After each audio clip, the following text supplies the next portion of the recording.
quick recap from last game. You guys actually got a massive amount done. You guys managed to explore the catacombs below the town of Red Larch and finish out that whole area. You came to blows with the wizard due to apparently a difference of opinion between surrender and truce. And you managed to kill him. As he ran, I believe it was a radiant bolt from Dimble's staff that turned his head into a canoe. Put him down. Some points of note, one of the things you guys found on him, other than his strange robes made of stone slates, was the 4 trade bars currency from Mirabar. The investigation of the 3 dead bodies in the bottom of those catacombs was taken over by the sheriff to just gloss over a little bit of it. And then you guys got a good chunk of leads. I think we went over them pretty in depth, so we don't need to necessarily go over all those again. But you got, I believe, 3 or 4 leads. And you guys decided, from my understanding at the time, was you guys were going to try to head down to Wamford to look into some books, but decided to check out some new graves on the way. And when you were heading down that way, you spotted a spire, and you decided to go over there. You were getting kind of close on a little bit of time for the day, and you headed over there and managed to see this. You talked your way past the gate guards and were escorted to the top, and we stopped slightly before that, and that's where I plan to pick up, is right about the point where you are heading up, or reaching the top, go over just the last probably 2 minutes, 3 minutes. You guys were invited to a feast, so we're going to just start there, if everyone's okay with that, and that will be where we pick up tonight. Awesome. Super. I'm gonna send you guys another map. It's gonna be primarily for just to get you acclimated. The G's you see there was the graves that were marked, and the P is you, and the T is the tower. So you were currently located up around that T. Now, Wamford is still a good deal travel down south, so you're probably going to end up needing a place to stay, whether it's here or out in the wilds of the world.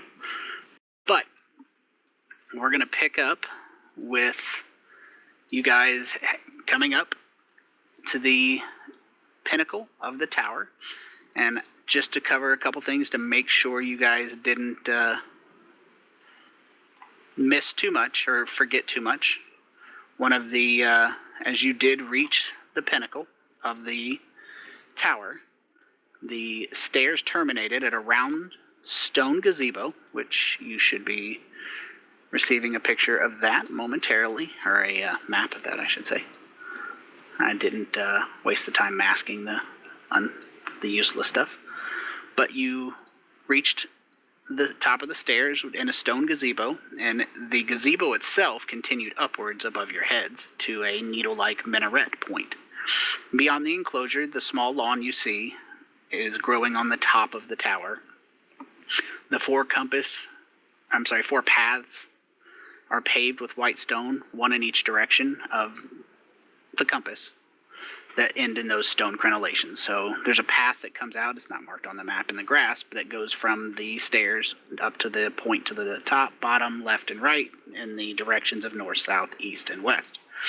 At the pinnacle edge, there's a spyglass on a tripod pointing downward, and from this vantage point, you would guess that you'd be able to see a great distance. This high up in the air, you'd be able to see quite a ways. Now, the woman who was escorting you was Savra Bellabranta. She had talked to Ogi and work their way in, and she had taken you to the commander, and the commander is the commander of the Feathergale Knights. He's a well-built man in his early 50s. He has embossed feather patterns ornament the plates. So he has plate mail armor, but the plate mail's just not metal. It has feathers built into him. So it was definitely something that was custom made. He looks to be wearing a kingly cloak that has the shoulders are feathered out. And he has white blonde hair, which he smooths into place as you make your way over. And he bows before you and says, "Welcome to Feathergale Spire, retreat of the Feathergale Society. I am Thurl Maraska, the Lord Commander." And he goes on to say, as last time, that you are arriving on a day they have already planned a feast to celebrate their 10-year anniversary. And he, as well as Sabra, invite you to join them at the feast, and it starts in about 2 or 3 hours. But he says you're also welcome to take a look around, enjoy the pinnacle here, and invite you to any conversation, and inquires generally what brought you guys this far out.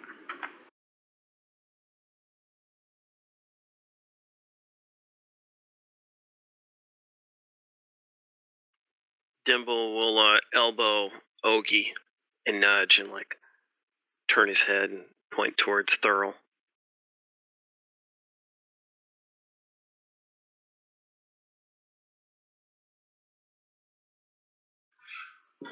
Ogie says, "We were looking for some missing things from Delabarg."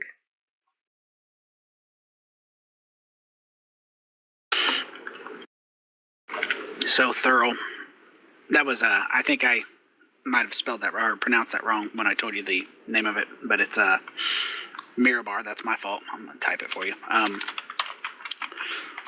He takes a look at you and he says, "There are a great many evil things in these hills. Is there fear in the surrounding towns that the delegation from Mirabar has came to harm?"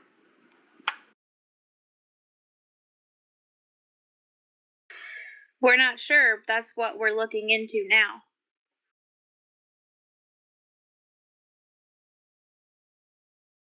He nods and he says, "Is there any leads, any indication? My scouts have been out, but some of them have been out. They're expected back in the hours. I could see if they saw anything. Where would they have been? What is the concern at this point?"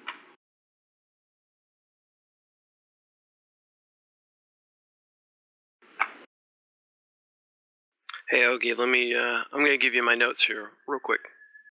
Not expecting an open.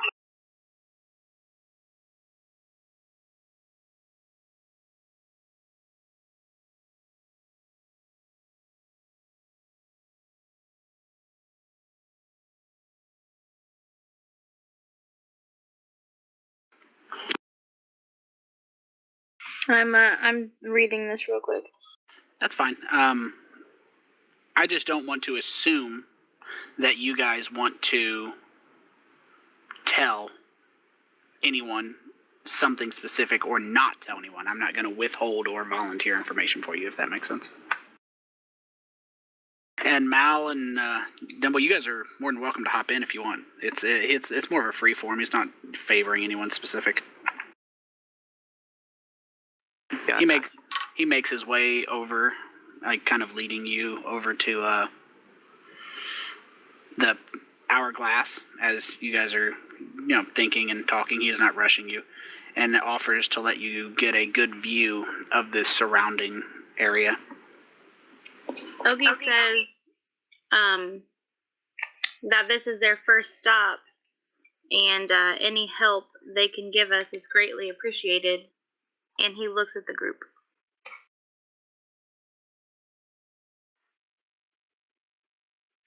Dimble will step up to the telescope and he'll point it at where the graves are. He said, User was moved to your channel. Sorry about that. and he'll say, "Yeah, we were told of these 4 graves that are very close to your tower. Do you know what happened there?" So he says that his scouts have been they do short and long range patrols. He said his scouts are due back within an hour before the feast because they require all their people not on active guard duty to be there at the feast. But he says that he would be consulting with his scouts and getting their reports prior to. So he tells you that he doesn't have anything specific, but he will say that there are, and his face kind of darkens, and he says there are depraved cultists that led by wretched monsters lurking in these hills. But for specifics, he kind of brushes off the dark look on his face and says, perhaps we should wait until I get the reports so I can give you full information of these things after the feast, if that will be admissible to you. Dark things are better discussed on full stomachs, I believe. Ogie grins and says that would be great. Thank you. Dimble nods. Okay. You guys are welcome to take a look around. One of the things you do notice is that let's see if I can pull something up here. As you are looking around from the top of the tower, the area around is in a valley. And I'm going to kind of pull up just a blank map here. You should get just a blank map, and I'm going to do some drawing for you. The valley itself seems to be shaped about like that, and it has a number of crevices and stuff like that. And the tower, the spire, is right here, where the X is, which I just marked. And then you have a river that runs down the valley. So that's you guys are a good couple 100 feet in the air. So that's the general overview of what you're seeing from the top. But go ahead. Is that the same river as the one that goes right by the towns we were going to visit? It's a tributary. It will feed into it eventually. But it's not, definitely not. This one is definitely a much smaller river compared. The Desserin River is named after the valley you're in. Is, like the Mississippi, a mile or two, a half mile to a mile across, as opposed to just a small feeding river. Damn.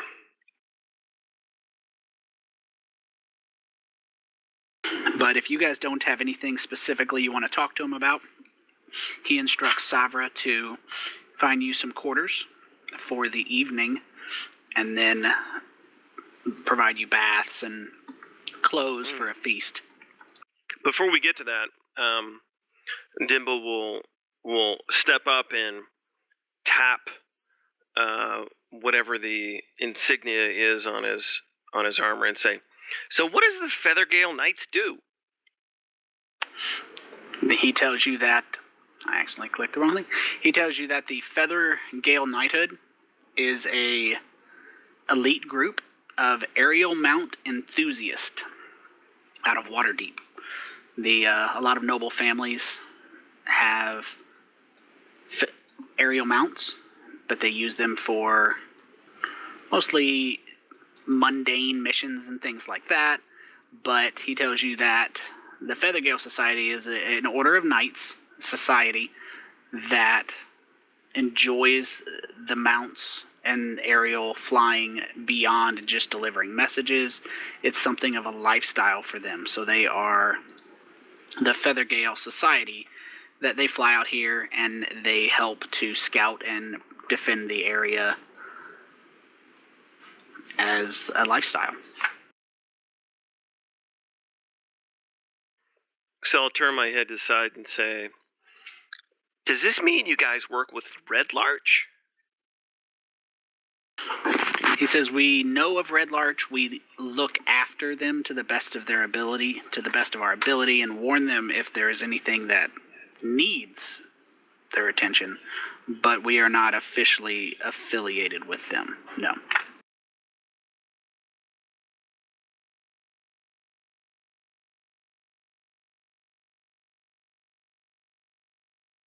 We are self-appointed protectors and vigilant observers. Sorry, I got a little tongue-tied there.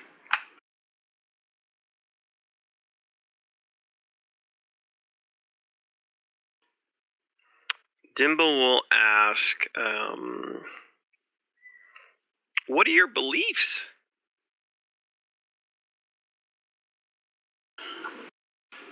He says that their main belief is that they spend their time hunting and hawking, flying their mounts, tending to their mounts, but for the most part, they're watchers.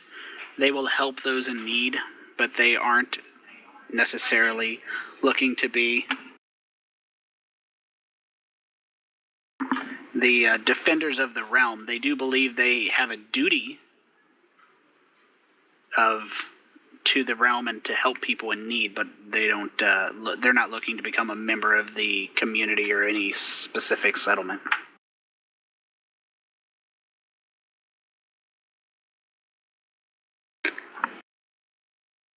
They're definitely out here for a lot of their own purposes, hunting and hawking and flying. Dimble will ask if, do you only ride vultures? Thurl kind of smiles and says, actually, no, we have hippogriffs as well.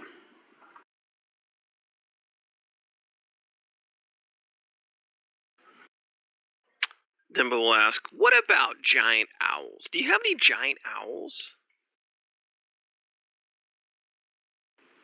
He says that they currently have just hippogriffs and giant vultures. We don't have any giant owls, but they would absolutely be interested in acquiring those. And I'm going to be sending a picture in the near future, next minute or so, that has a picture of a hippogriff for those of you who haven't seen one. Go ahead, though. Dimble will turn around and start walking away, and he'll drum his fingers on his chin and say, note to self, I have to figure out how to make Greenwing giant. That would be interesting. So, giant vultures are pretty clear. They're vultures, but bigger. A hippogriff looks like this for Mal and Natasha. I'm pretty sure Chad's seen them. But that's a hippogriff. Awesome. It's part eagle, part horse, and a whole lot of angriness if you piss it off. Someone decided that they're going to ride that. They did. But Thurl kind of looks at the rest of you and asks if there's anything else you guys would be curious of that he could help you with.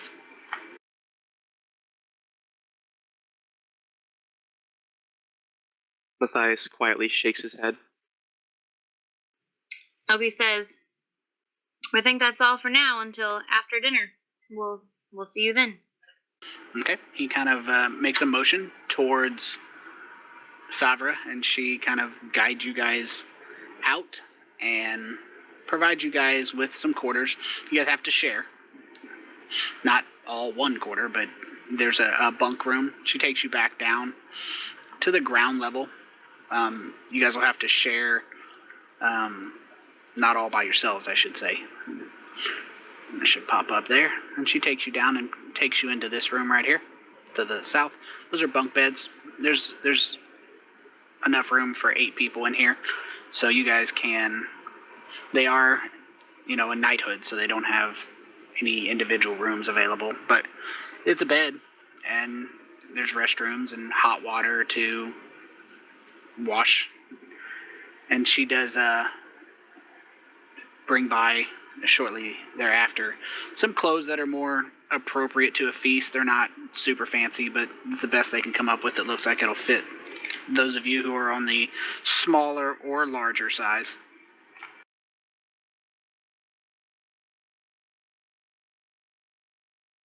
Dimble tries to fit his on, and it's like 2 sizes too big. He goes over to Ogie, says, "Don't I look great?" Ogie grunts and says, "You look fantastic," as he puts his on. And he almost busts out the threads. Don't sneeze.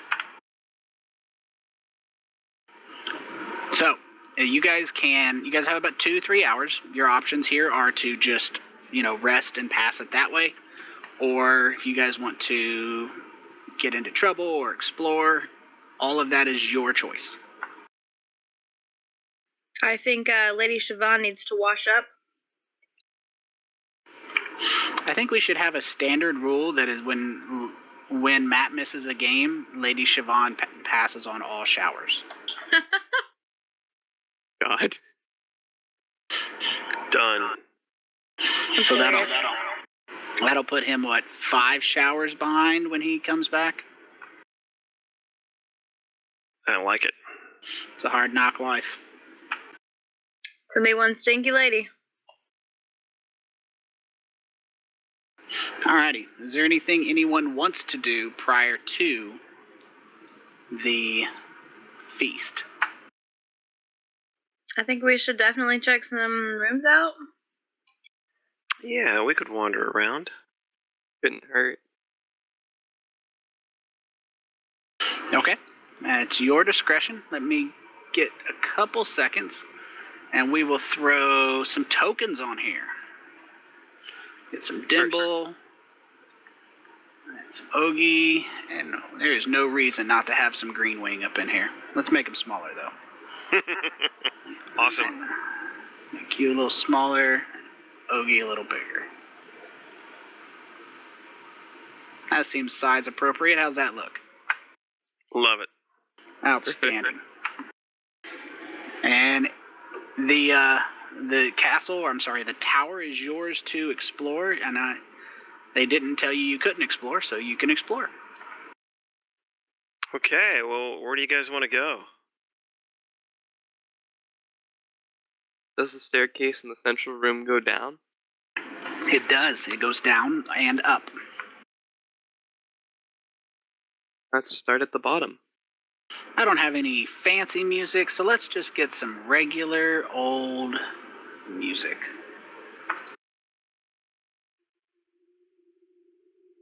I just clicked a button that said music. So the up was to the... Oh, that's creepy.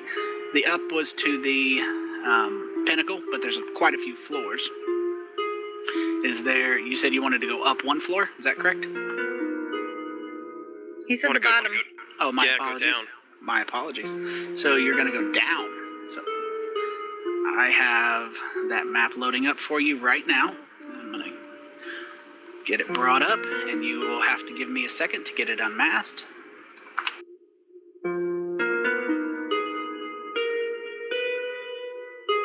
There's Tony and his creepy music. Gotta do what you gotta do. I spend time on my music. I build my creepy music. Well, I spend time on my music. I did spend some time with it. A drone I got for Christmas today. But other than that, I spend it on the music. I So- like it. The circular landing surrounds the central shaft of the spiral staircase. The landing is piled with supplies, bales of straw, and radiating from the landing are 12 stalls with straw-covered floors. I'm going to unmask those the rest of the way momentarily. A harness, riding crop, saddle hangs from each door. in each stall. From each swinging wooden doors cap either end of the stall. So these doors, obviously, you can see above them. They're not like full doors, so I'm going to uncap everything. And on the other end, there is a set of doors leading to open air. So I'm going to go ahead and actually, on second thought, I think I want to give this whole perspective. So let's go ahead and cut this mask all the way out and give you the whole view. So it gives you a little bit of perspective as you would like. So, one square, obviously, marked 10 feet. So you can get a good perspective as far as the size. You're looking at about 80 feet wide tower. And then you got each of them have the stall. And I'm going to send you another picture that you've seen before. I'm going to zoom in a little bit so you see let me lock this sinker view. So that's where you're at. You're down here at the bottom where each of these double doors can open up for you to get out. You can close that when you're done. I just wanted you to be able to get a perspective. And this is clearly the stable level.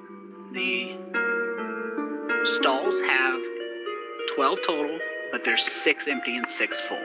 I'm going to go ahead and throw some tokens on here, and you can start talking while I'm tokening.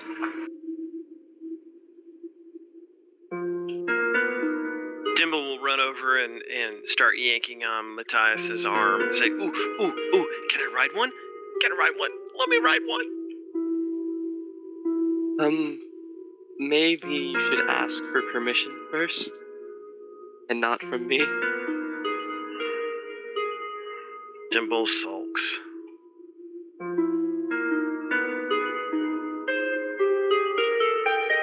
So, the H's, I'm deleting one V. The H's are hippogriffs, the V are the giant vultures. And they're in their stall. There is one Feathergale Knight. He's standing watch, and he sees you. He nods at you. He's has no problem. And the only thing he does say to you, do be careful. The hippogriffs are aggressive. He says he can take you in there, and they won't be aggressive then, but don't go reaching in there on your own. Dimble turns to Matthias. He says, aggressive? What does that mean? They may think you're a tasty snack. Dimble's eyes go wide. Dimble starts to go up the stairs.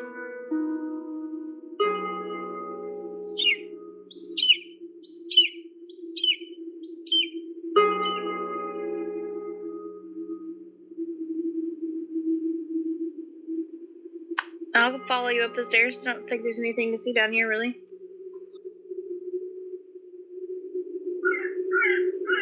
Yeah, I guess. Just like nod, in farewell to the guard. The guard nods towards you guys, and you guys find yourself back up one flight of stairs.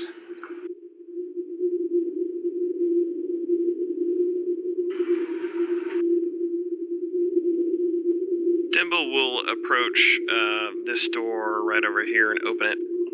Okay. Let me back this up a little bit for my simplicity of masking.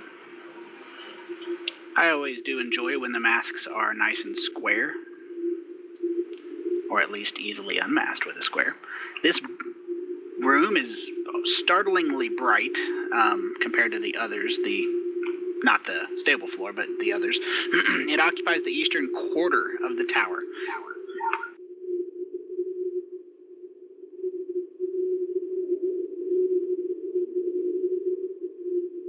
The floor is covered in plants and shrubs, many varieties. They grow. I don't have the map.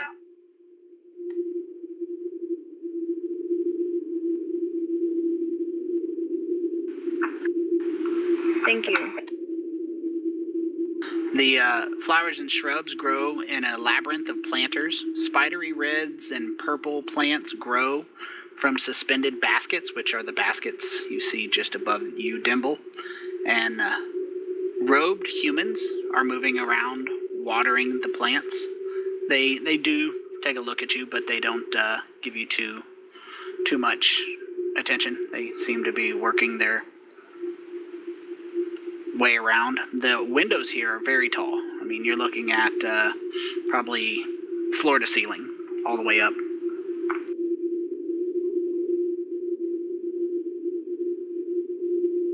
Dimble will walk around and drag his hands through the plants before walking over to this door and opening it. Okay. Let's see if I can get this one all the way out. Does anybody else want to do anything before I start with that room? I think we're kind of just following Dimble. Okay. Some of the plants are food, but most of them aren't. It looks like most of them are just plants for plant's sake.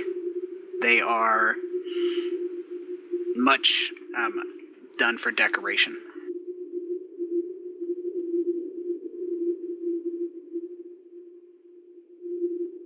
One second on this room. I want to get something brought up.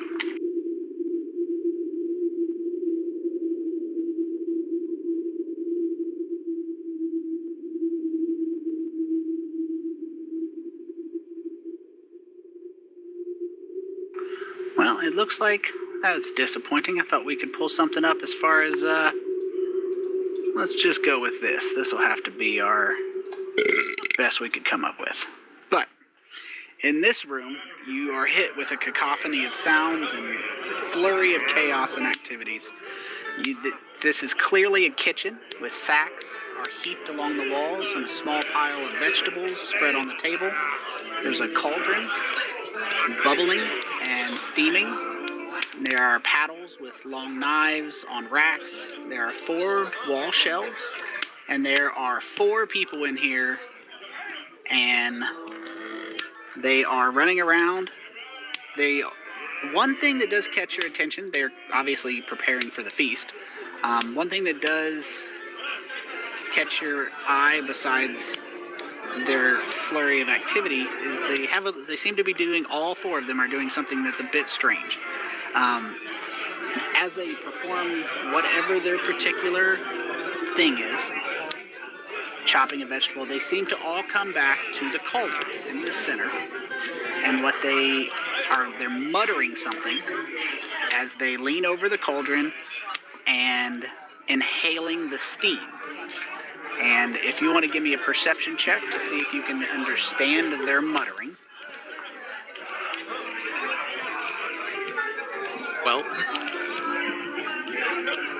I hear nothing. In his defense, there is food around. I mean, it's hard to pay attention.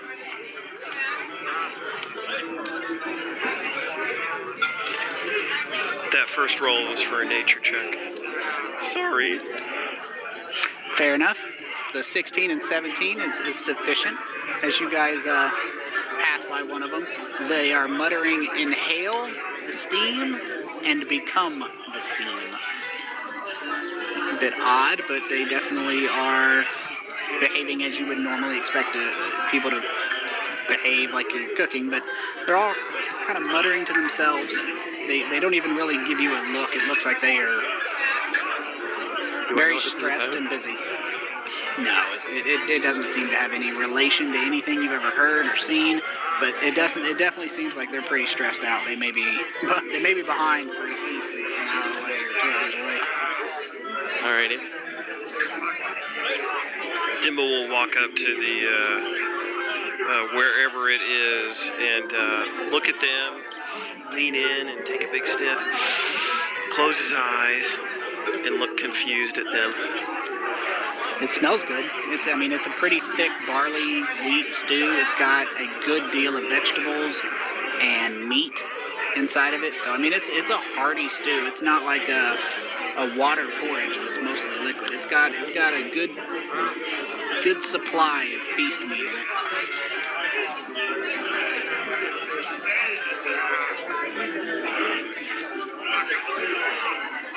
And they don't seem to pay any attention to you. They seem to be completely engrossed in their flurry of cooking for the feast.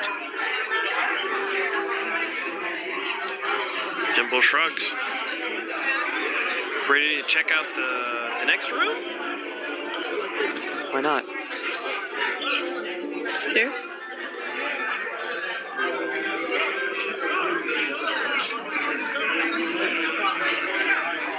Dimble opens another door. Okay.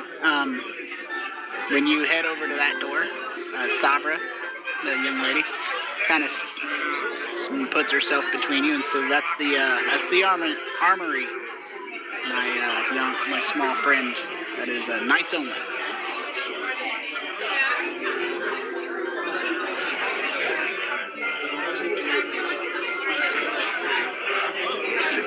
Dimble sulks and walks away.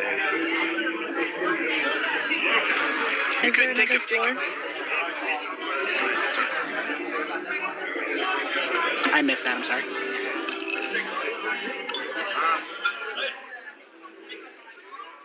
I missed what you said, Ogie. My apologies. I said, is there another floor? Oh, absolutely. Right now, you guys are on. Let me close this down. You guys are on the ground floor, and there is 2 floors above you, not counting the top. So you have 2 more floors that you haven't explored.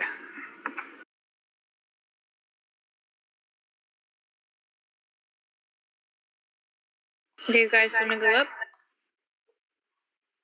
Dimble nods his head vigorously. Okay. Well, let me make this map a little bigger, and I will pop it all the way up for you and throw you guys on the map.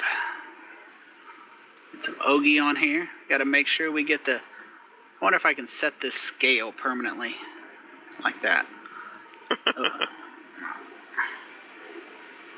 Little Matthias there. He's not a small guy, but he's not an Oglavone either. He's 5'9". Alrighty, so let's do some unmasking here. I'm going to do it in sections for my simplicity. I think I am. Nah, I think we'll just do the whole thing.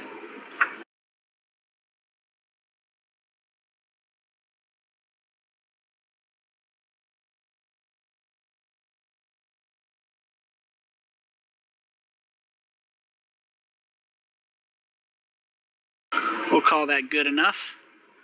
The area, as you step out, it is this great hall spans over half the diameter of the entire tower. Between the over-large windows that you see on the right side, behind the table, you see tapestries, very long and expensive, you would guess, depicting scenes of gallant knights on flying hippogriffs fighting against dragons.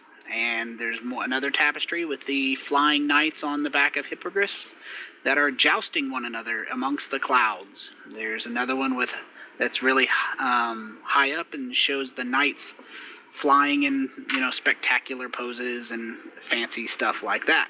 Now, right where Oglavone just moved, you see the heads of a griffin, a wyvern, a manticore, and an owlbear. And since I know that I don't know how much Matthias has seen, Oglavone's still a little new to some Dungeons and Dragons, and JD's no longer with us, but he was. So I'm going to send you guys some pictures of what I'm talking about, because I want you to get the actual enjoyment of knowing what is on the wall. So we're going to go down the list.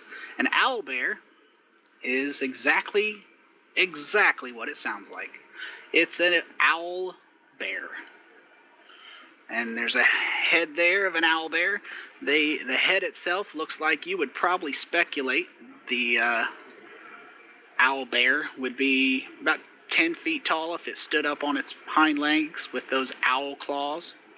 So it definitely isn't a small creature. So that's one of the things you're looking at on the wall. Another is a wyvern.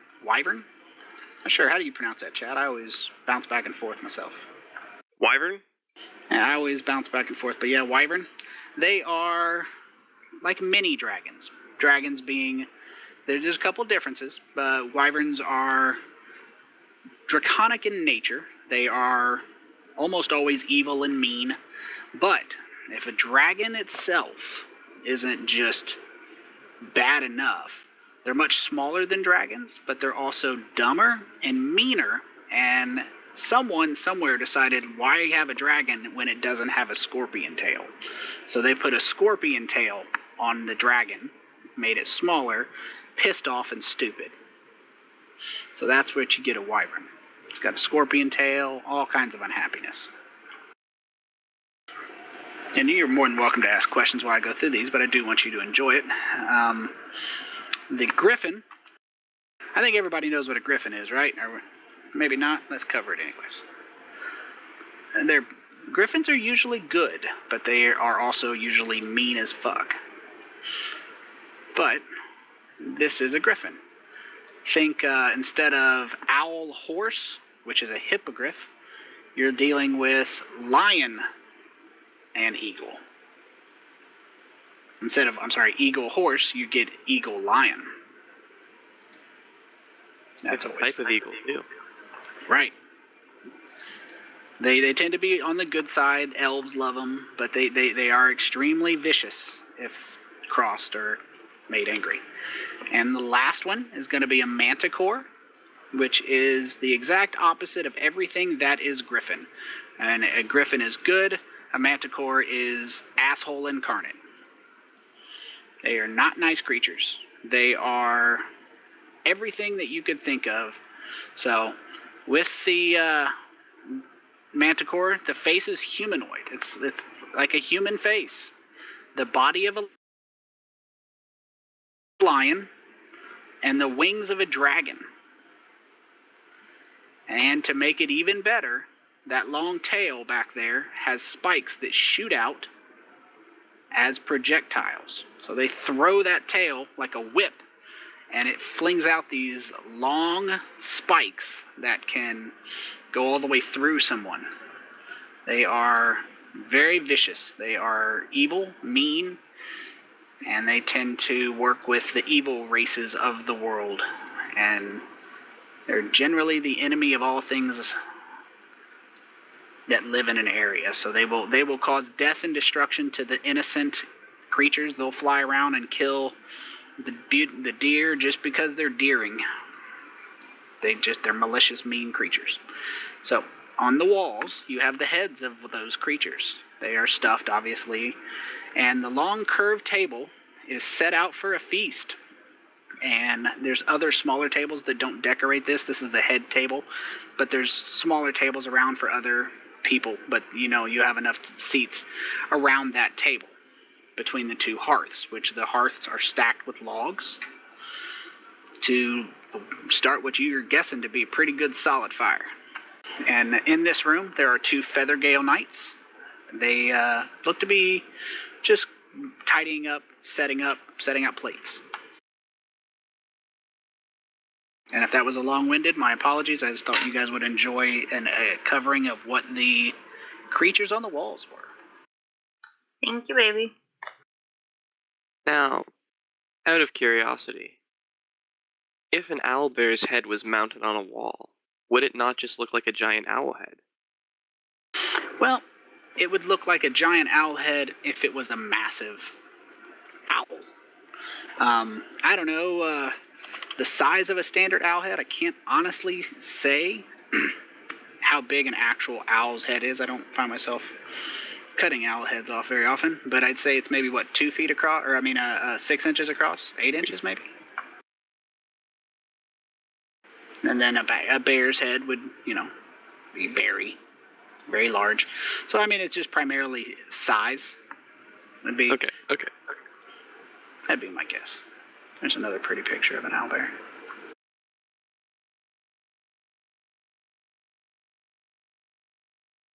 I got the joke, but I'm not good at jokes, so I give technical explanations to jokes. You can ask Natasha. It's true. It's adorable. Dimble will walk around and reach up and try to touch some of the stuffed heads here and there. It would look like someone may have taken some effort to keep those out of child slash gnome slash halfling size areas. So you can't quite reach them without a boost.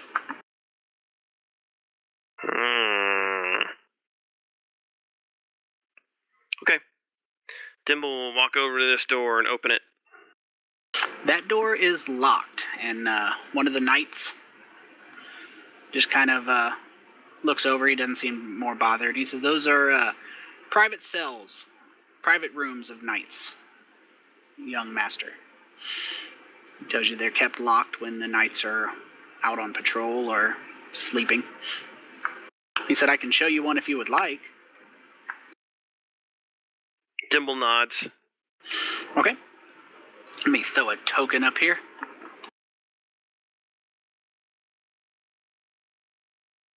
There you go. He makes his way over to about here.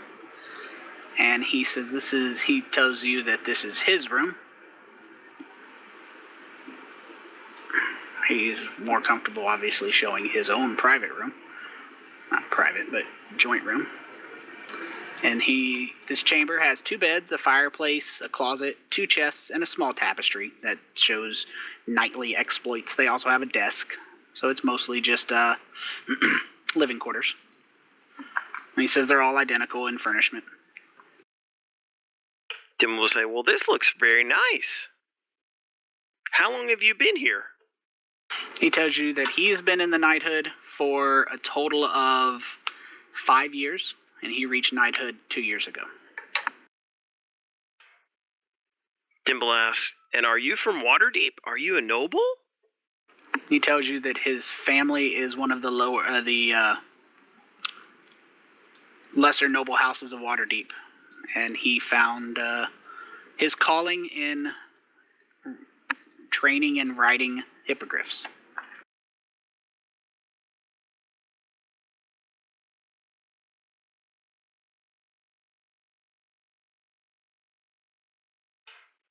Well, should we be on our way upstairs? He looks at Matthias and Ogie. I believe so. He does let you know that the next floor is completely dedicated to night cells and the quarters of the High Commander. So the next floor below the pinnacle of the tower will be primarily locked doors for you. Okay. I guess we should wait for dinner then. Sense. Okay. So if you guys are interested, we can skip forward, or you guys can do some more exploring. This is completely your game show. However, in whatever form, fashion, or duration you want. I'm okay with skipping forward. I feel like we've seen everything. Is there anything else you guys want to do? Sort of breaking and entering, we've pretty much seen everything. Yeah, agreed. Okay. So they give you some clothes and the ability to clean up and do, clean things. And once you get cleaned up, Sabra comes and asks you, and she comes a little early, asks you guys how you enjoyed your time at the tower. Asks you if everybody was polite, things like that. Ogie says everybody was really polite. We've had a great time so far. She nods and says it's good. And she asks if she can show you anything that you didn't get to see, answer any questions.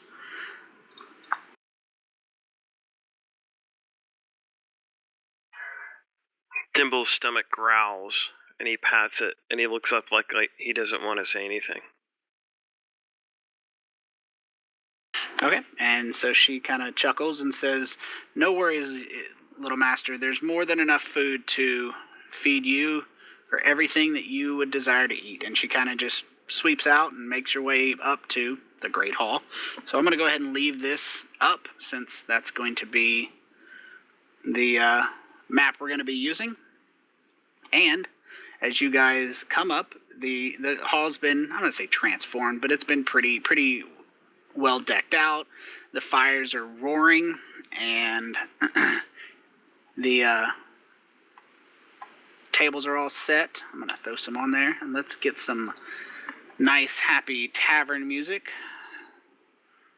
Let's go with that burp again. I like that burp. That makes me happy. Everybody likes that burp.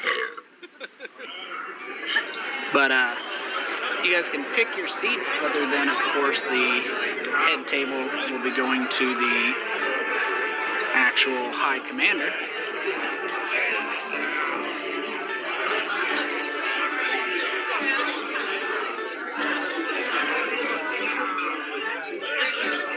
And he keeps Sabra at his right hand after she takes you to your seat. He's not there yet, but we'll just put some K's down for knights. And they make their way in, and the other ones, they don't get a seat at the table. Lady Shaban is probably, quiet. She's trying to not lose her food over the smell of her from not taking showers. But I mean, this happens when you don't take showers. So, there are some of the lower squires and so forth are definitely making their way around, giving you guys some soup, or the stew, I'm sorry, putting in your bowl with fresh bread. Shortly as they're starting to hand it out, Thurl, clad in the finest, what you would guess to be finest velvet garments, and with the symbol of feathers and the knight's embroidered sewn into his doublet, he makes his way in, and he sits at the head of the table, or moves to the head of the table, before saying to you and everyone else, "Honored guests, we thank you for joining us to celebrate the 10th anniversary of the knighthood. We welcome you in friendliness and with an attitude of festivities, and we thank you for joining us and invite you to celebrate with us and enjoy your food." And he takes a seat as they start handing out food. It doesn't take long before they start setting out platters of meat as well, so you guys can dive in. I'm going to apply a short rest because you guys did actually take one. I don't know if it matters or not, but I want to make sure that I do. So, does anybody want to do anything other than eat before we start going with this? Nope. Ogie starts smashing some meat. Nope. Sounds good. Okay, so as you guys are eating, Sabra kind of leans over at you, Dimble, and says, "Tell me of your winged companion. He seems to be closely friendly with you." Give me a second, please. Someone's knocking on my door.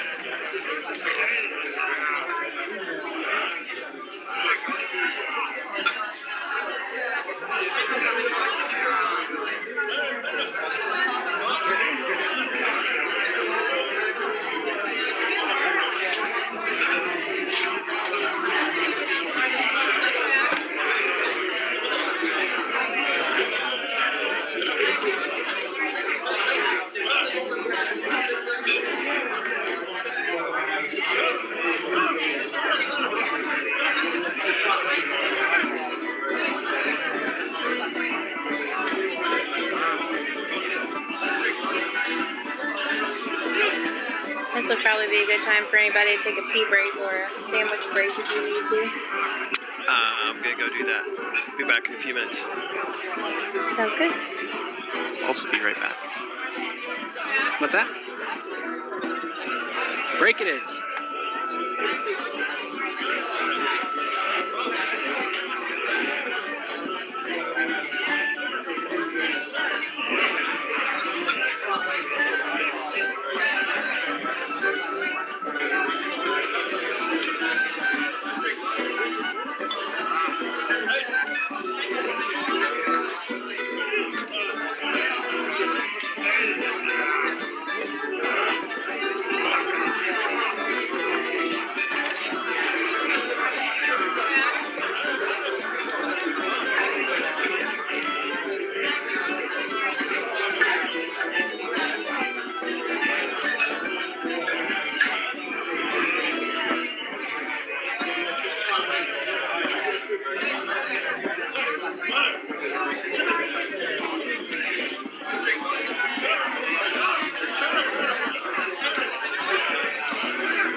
returned.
How we doing?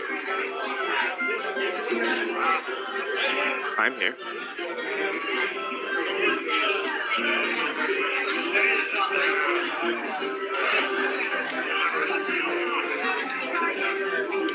Well, hope everything is okay.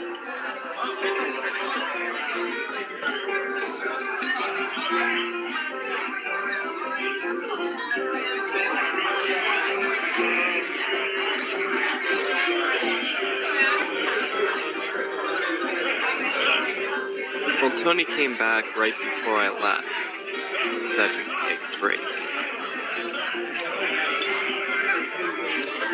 Gotcha. So it's not like they were by horrible monsters or anything.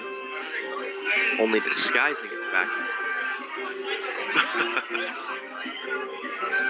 All right. Well, I'm gonna step away again real quick.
Sorry about that, guys.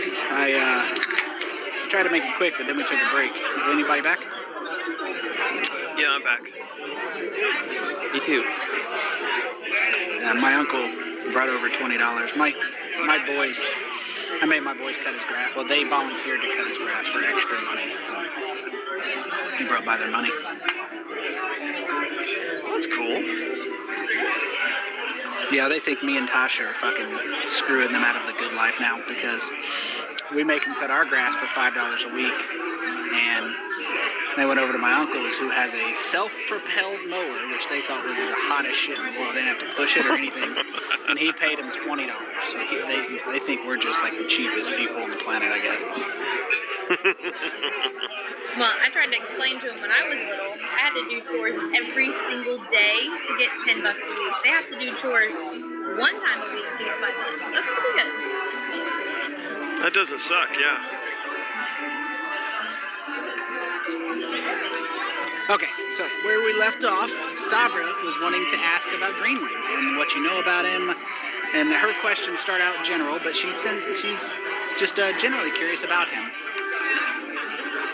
So Dimple responds and says, "This," and he's like shoveling food into his mouth, and he's like speaking out of the side of his mouth, and like no manners whatsoever. And he says, "This is my familiar.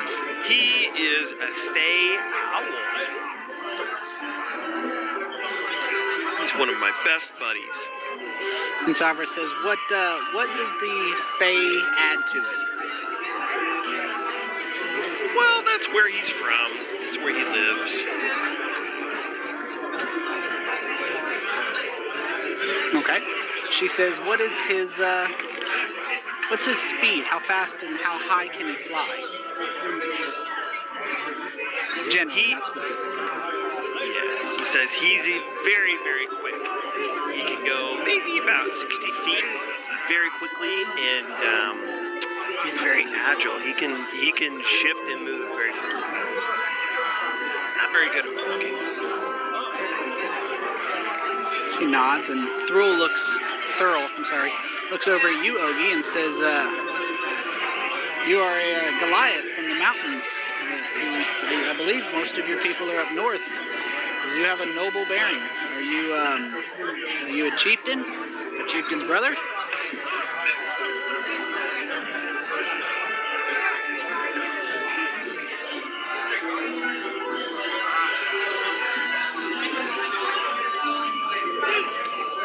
I am a chieftain's son. And Thurl nods and says, I can tell. I can recognize nobles. And he says, what brought you away? And he says, many of the people here, the knights, not all, but many are nobles who have left their family's line. They're not looking to lead their family's estates, but they want to make a difference in the world. Is that what took you out into the world, or were you seeking something out?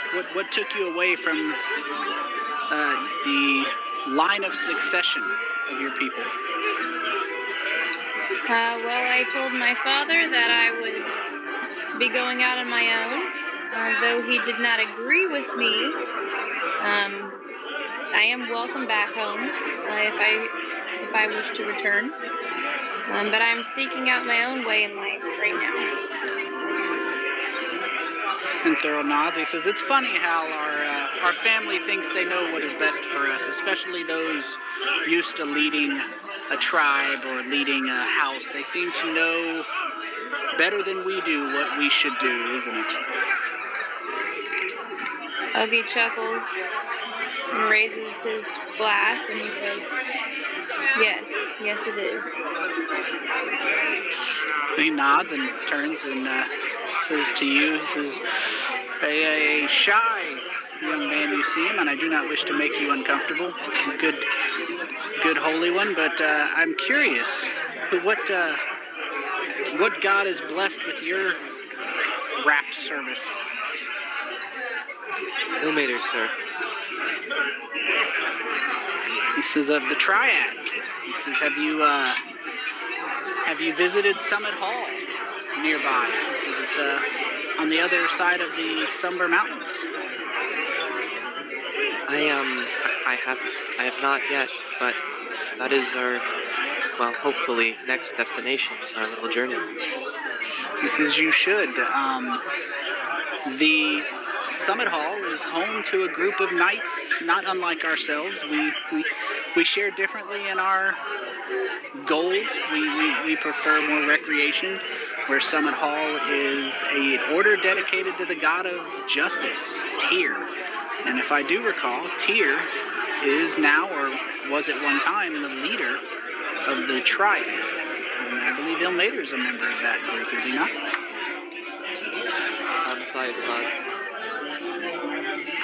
He says, he raises his glass and says, I salute you, noble one. The path of Ilmater, I understand, is filled with suffering, but commits to the relief of suffering, and the world needs more people like you. Thank you, Sir Knight. And he says, he's a marvelous owl, Thomas. And he says, so tell me of your adventures.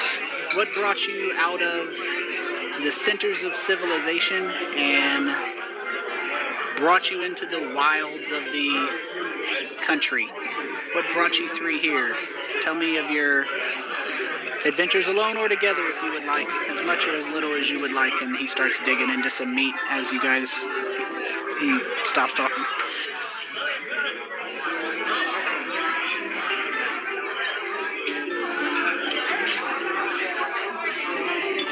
Dimble will pipe up and says, well, I lived in the high forest not far from here. There's a little settlement where I'm from, but I wanted to explore the wider world, so we went to Waterdeep, right? He looks at Ogie and Matthias. Yes, we just came from there. It's okay if you don't remember the background story I wrote. I'm not putting you guys on the spot. I'm just giving you... It's not a test, I promise. It's just an opportunity for you to role play your characters to whatever extent you desire. If you want to share something new that you just making up, if you want to add something to your story or bring something out from the past, you're welcome to share it. And if you don't feel like being particularly role play or sherry, that's fine too. I just wanted to, good feast opportunity. I mean, I won't be mad if you do a super quick recap, just like a super fast one. Yeah, Sure. that'd be cool. Not at all. Super quick, you guys got together. You all came to Waterdeep for different reasons. Once you got to Waterdeep, you guys were looking for work. The city hired you to clean out an old library so they could rebuild it. You went in, you cleaned, you killed some dust methods, which are just elementals made of dust. And you killed them all. You came out with a map. Thought you'd head up here, see if you could find anything. And since you guys worked well together, you decided at least to travel up to Red Larch, see if there was something to do. And if there was, you'd stick together because you made a good team. And if you don't, you go your separate ways. And that was the start of this day. So, after recounting that, Dimble will pipe up and say, oh, we did something for Kylesa in Red Larch. Do you know Kylesa? Thurl says, shakes his head, but Sabra pipes up and says, yes, I know of her. I was in town a couple months ago buying some supplies. She's really good at getting supplies, but when I was there, it looked like her kitchen had burned down. Was she still serving soup, or did she get her kitchen rebuilt? Dimble will look at Ogie and Matthias and say, yeah, she's still serving soup, but we helped. You should have seen this guy, this Lord of Lance Rock. Boy, he had undead walking around, but we beat him. But boy, when we destroyed him, he was consumed by purple flames. It was the weirdest thing. Thurl said, he kind of shakes his head. He says, even only the most vile of creatures would deal with undead. He says it's a waste of magical talent that could be put to better use helping those in need. Ogie is... coughs. Sorry. And says, I'm sorry, go ahead. No, go ahead, please. Ogie coughs and says, we kind of met up as separates, and then we're kind of trying this team thing out now, and we're just new to this city. Have you seen anything strange happening here? He says that he said, I definitely support the idea of team. We obviously, you can tell, support the idea of working together. A knighthood is stronger than a knight. He says we don't travel too far because a vulture or hippogriff is definitely exposed on the ground, so we can't travel too far out without one of our stops putting us in danger. But he says that we've noticed that there are many things that are in the area that are evil. He says that there's monsters leading humans, which is much different than I would expect. But before he's launched into this, he does, take a second to raise his glass and to all of you and call the attention of the knights and lead a round of applause for you guys having killed this Lord of Lance Rock and put down the undead that were terrorizing the people. And they give you a round of applause and they thank you for the work you did to make the place safer.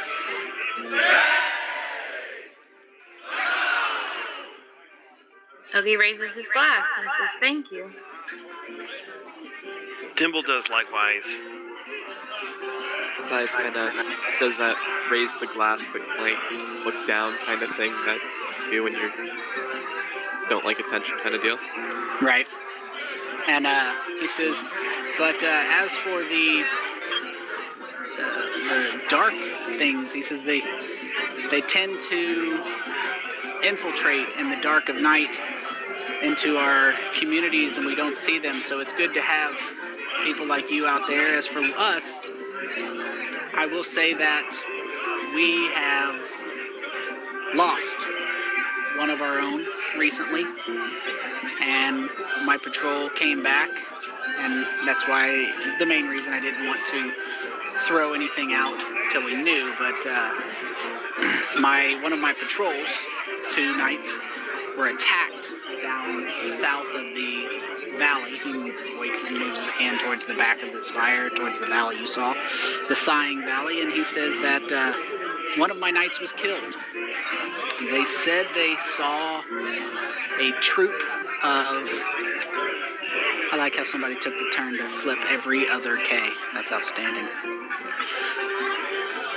They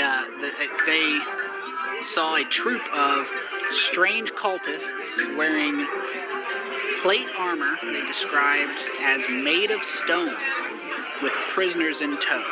And when they swooped closer, the surviving knight, who is currently recovering, says he was attacked as they got closer. They attempted to fight back, and the people who attacked them had a spellcaster among them who caused the earth to rupture upwards and knocked one of his knights off their mount and knocked their mount down. The mount was able to escape, but the knight was killed, and the other was forced to flee.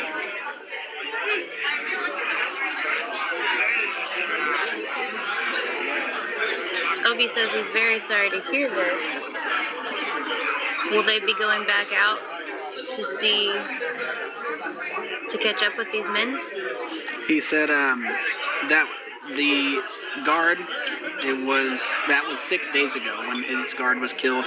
The other was just making it back because his mount was wounded, so they'd been looking for them, and that was the main reason he wanted to wait before talking to you. But he says that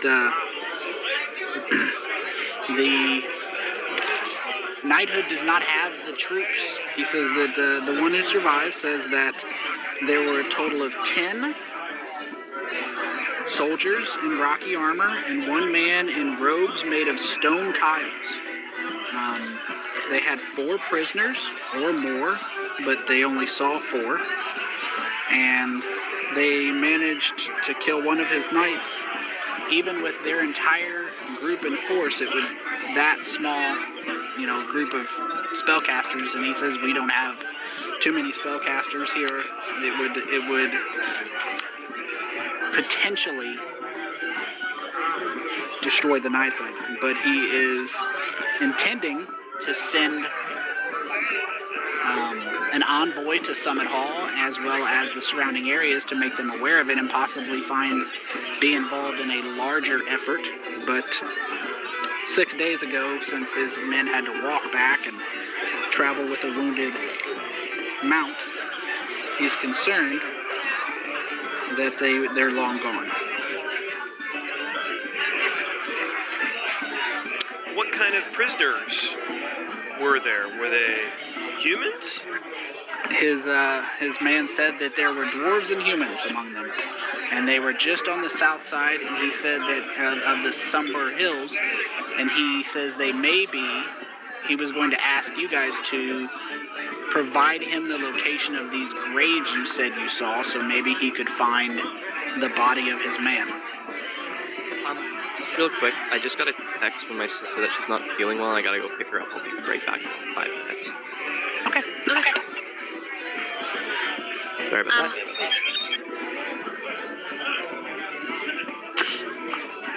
If you guys don't remember, you can just say you provide the location. Yeah. I can provide him with that location. Okay.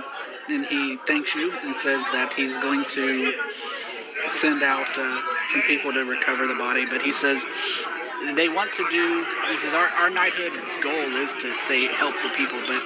And he says shakes his head. He says, please don't think us fearful. We're not afeared to fight, but we have to know that we're not fighting an army. It needs to be done intelligently.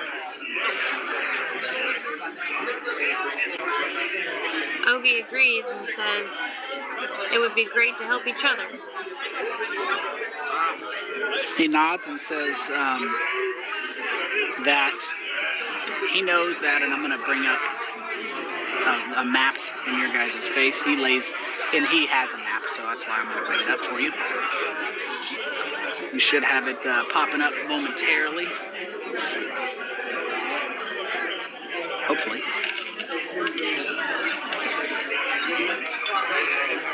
Got it. Yep. Mine didn't show up. Give me 1 second to make sure I get the right map here for my recording. There we go. So, he tells you that and he marks on the map where it says graves. I'm going to lock these sides. So the graves there are marked, and he tells you that's about where they have reports of the fight happening. He says that the Desserin River that runs down through the hills is a large river. He says that you can't swim it, you can't ford it. The only way you cross that river is at Warmford, the Iron Ford, way down to the south where you see that X right here.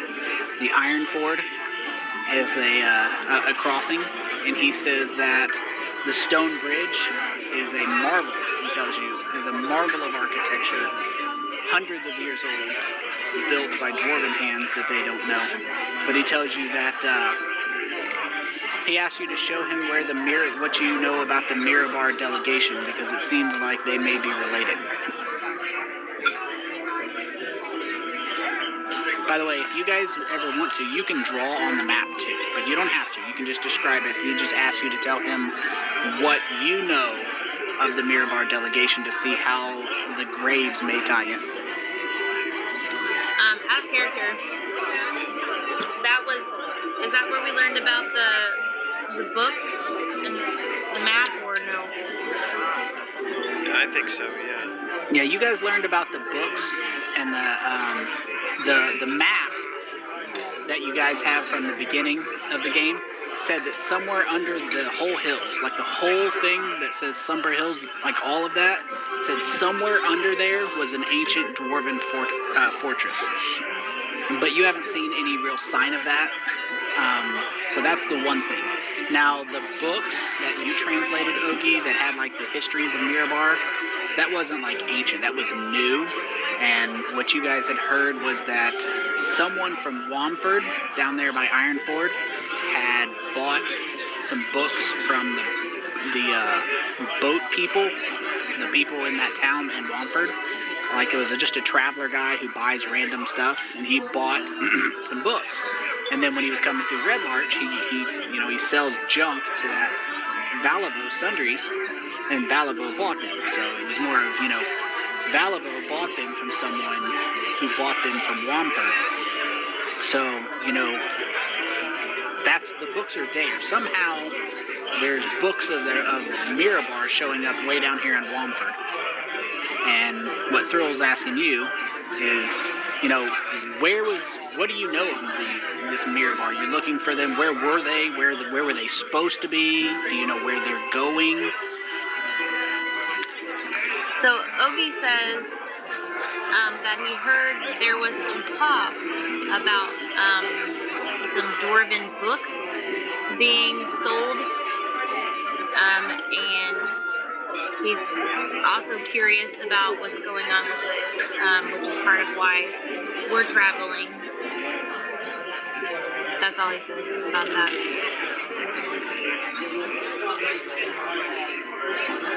And Greenwing pipes up with some useful information.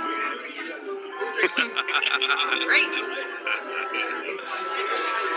So, looks like, I'm assuming you're communicating that? Yeah. Well, I was just Yeah, that's fine. putting that out there. So he says, so if they were last in Belliard, their books are found in Wamford. At some point, they made it, or some of their stuff made it from Belliard to Wamford. But if they were prisoners at the side of the grave, that leads me to believe that they are traveling with prisoners to somewhere, because a group of 10 armored people with a spellcaster leading them probably aren't wandering the hills. They're going somewhere. But the question is where, and where did they get the prisoners? Dimble will pipe up and say he wonders if the dwarves had gone near the Desserin River in the middle of the Summer Hills, because somehow, some way, those books found their way down to Wamford. So the dwarves had to be attacked, or something happened near the river. And he says to cross the river, you would need a boat. And all of the boats that he's aware of come out of Wamford. You can't fly over there? They can send their scouts over there, but they're gonna, like you said, there's no safe harbor between here and Summit Hall, and even, they don't have an official alliance with Summit Hall. So, they're kind of out on their own. Their concern is if they fly out 20 miles, they have to stop and land, because you can't fly long distances at night. You can, it's just, you don't do it unless you have to. Okay, so he understands. So he says, I don't envy the mystery, but I envy, and he kind of has like a young look in his eyes, nostalgic, says, I remember those days of solving the mysteries. If you know where they were at, and you know where their stuff ended, you have to find out where it stopped going from where it was supposed to be going to where it's going. But if someone tried to cross the Desserin River, they had help. It tells you that beyond a doubt.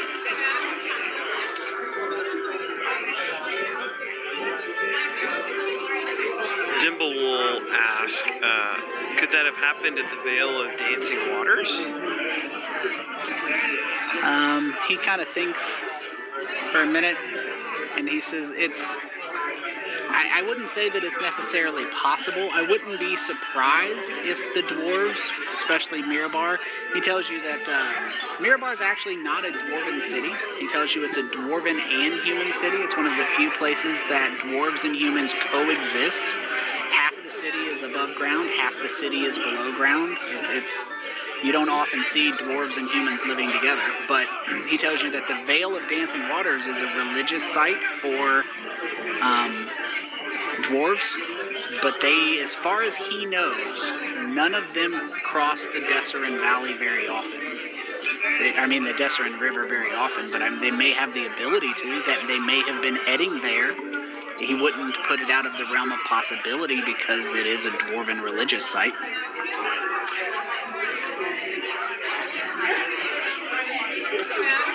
Can he mark where his knights were attacked on the map? He said that there were general descriptions. The Sighing Valley comes out. Let's see if I can draw this here. Like, this is the Sighing Valley I was drawing for you guys. I'm not sure if it's, let me see if I can sync my view to yours real quick. There we go. So that's this area right here was, so they were attacked on the south side, and he says he doesn't have an exact report because, his knight was, needless to say, very discombobulated after traveling back on foot, but he says that it seems to correspond with the place you described as the site of the graves. Or nearabouts. So, Tasha, does this make sense? Because we found one dwarven corpse in those graves. Right. But they don't have any dwarves as part of Feathergale Spire. They do not, but the dwarf that you found a dwarf and a human. The dwarf and what you guys found were 4 bodies. The one dwarf and one human that were wearing the Axe of Mirabar symbol. I'm back. Welcome back. Is there nearby? I wonder if we could go back and track. Obviously, they were buried there. I wonder if we could go back and figure out where their tracks lead. Yeah, that makes sense. There's a little bit of fishiness going on, I feel like.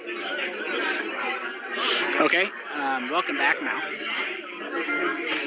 So you guys are kind of poring over the map, thinking over your options, and you hear a door thrown open.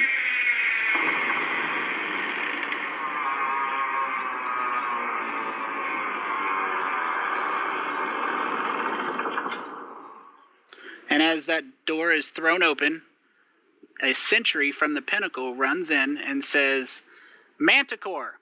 There's a manticore in the valley. It's on the move." And pretty much as he calls this out, all the knights in the room jump to their feet. They start chattering and looking around. They seem to be pretty excited. And in case you forgot, let me remind you there. Thrul stands up, holds his hand up for silence, and the knights all quiet down. And he says, "As we've been discussing, we cannot single-handedly fight an army of stony, armored magicians and cultists, but we can protect the people from evils of the world such as manticores. I say that we take this opportunity to avenge our fallen brother, reiterate our purpose as Feathergale Knights, and slay this monster before he ransacks the innocent farmers of the land." Then he pulls a ring from his finger. It's a golden ring, and it's got silver feathered patterns in it with a garnet, a nice red gem held, and he holds it up, and he says, "I offer this ring as a prize to the one who brings me this beast's head."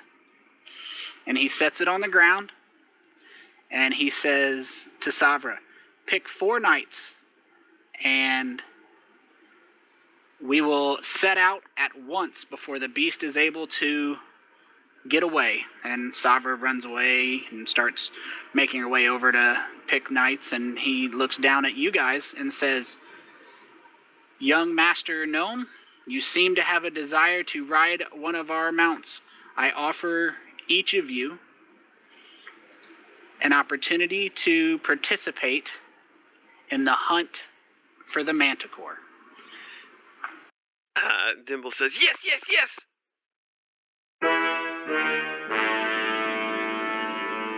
Oglovone thinks that this could be a good opportunity. I think we should help these people.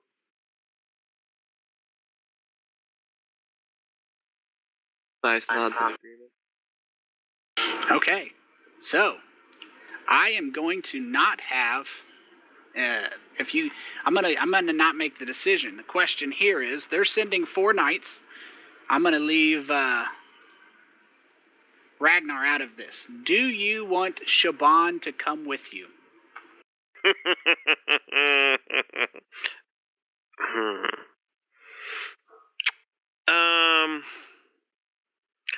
I don't know. What do you guys think? I mean, the more people helping, the better, I think. Done. Yes. Yep. We'll just make sure we, try and keep her safe. As we place her on the front lines. That's what I meant. No, I'm just kidding.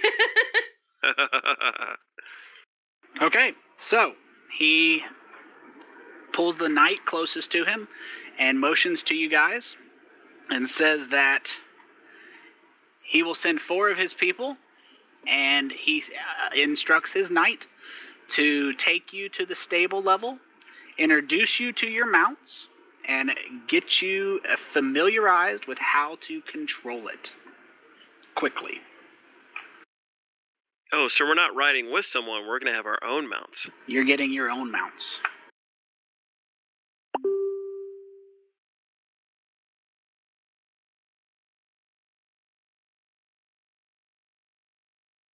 Okay, that's awesome. It's pretty cool. It's way They're freaking going to cool. die. I'm gonna ride that beast thing. I'm gonna try and jump off of mine and jump onto it and stab it in the head. Oh, there you go. Yeah, don't look too closely at the spikes all over its body, though. It might ruin your fun. It's okay. You gonna stab it with your warhammer? Yep. Cleave him in Damn. twine. It's happened before. I'm pretty That's true. strong, you guys.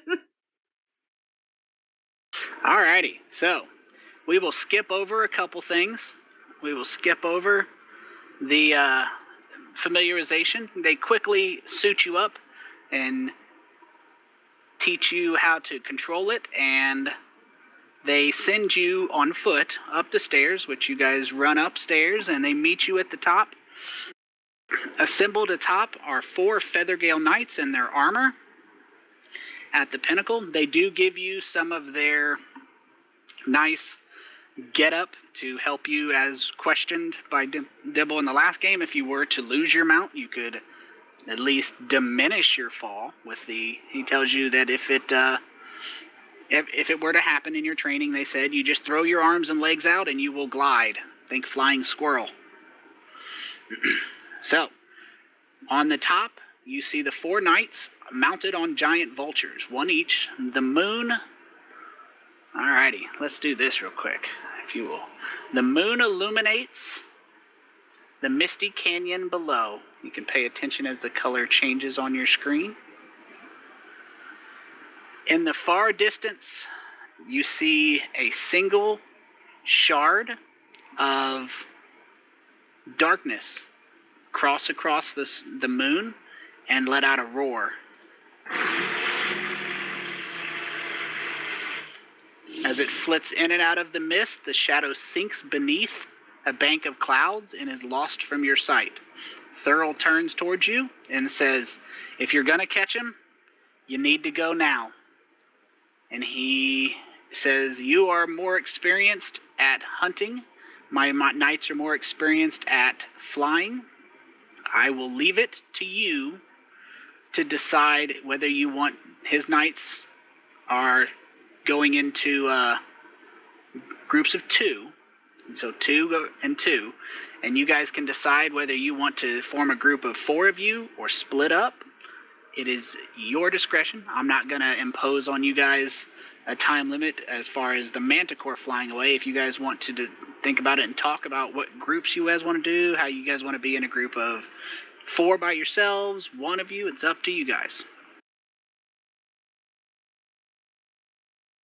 Should we split up into 2s, or should we try and be with one of them, or what do you guys think? Probably should be with one of them. Have one of them in each group just so we can get back here. They might know the, surrounding areas. Right, that's what I was thinking. Yeah, so, I don't know. Who wants to go with Shaban? I can go with Siobhan. That's fine. All right. Cool. And Matthias and I will go with 2 other Feathergale Knights. Is that cool? Okay, sounds good. Yep. That look good to you guys? Sure. Alrighty. So, I'm going to leave that up. Put some Feathergale Knights on here in a minute. And we will give you this. Let me shrink this down. There we go. For your viewing pleasure. The Sighing Valley. And you mount up. Let me take a second to close all the extraneous pictures. You guys are riding hippogriffs, by the way. The horse eagles. But I'm going to have to adjust a couple things here on the combat tracker, but I'll get that done as we go through. Now, you guys are on your mounts. The wind is whipping, and you jump into the air as the wind picks up almost immediately. You guys take a couple, and they encourage you to take a couple trial spins around the tower spire. Takes you 1 or 2 seconds, but you get it pretty quickly. And you guys set out. You notice immediately that the mist from the river is creating visibility issues. You can see about 100 feet. If you move more than 100 feet away from another group, you're not going to be able to see them, and we'll just start treating you as a separate group. So you need to get within 100 feet of something to see it. As for, I'm going to move Greenwing down here. And let me throw a couple Feathergale Knights on here. Just 1 second, please.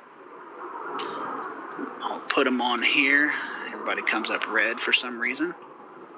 We'll just drop all 4 of them. There we go. Feathergale Knights.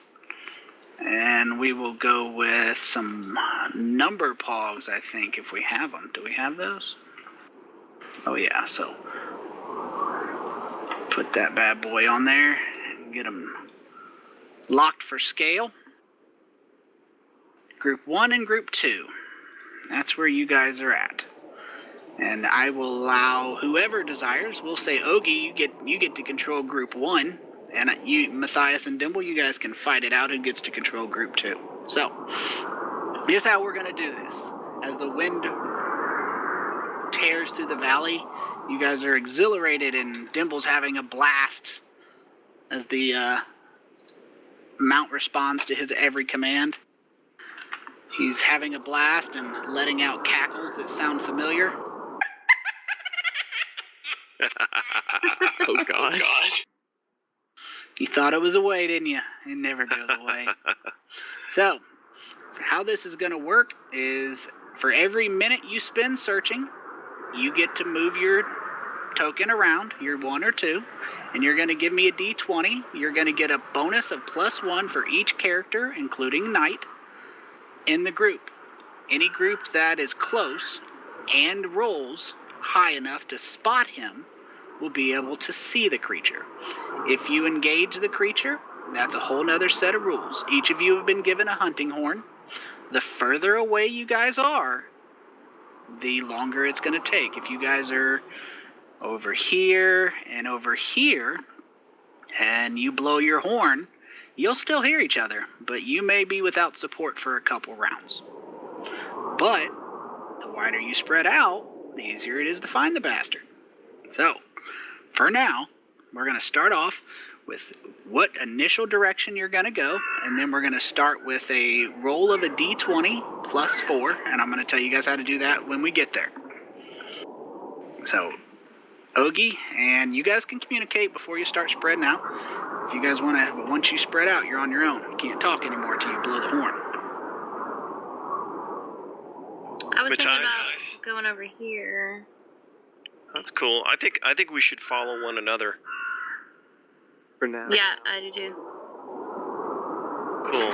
Matthias, you wanna control it? Sure. Go for it. Okay, so for the rolling of 20, since you're not rolling it off your sheet, what you'll need to do is at the very bottom, I don't think anybody's ever done there, maybe you have, at the very bottom where it says modifier, it should have just like a 0, and like you would left click in the middle of that box, and then push a number 4, and it'll say plus 4, then you grab the d20 and throw it.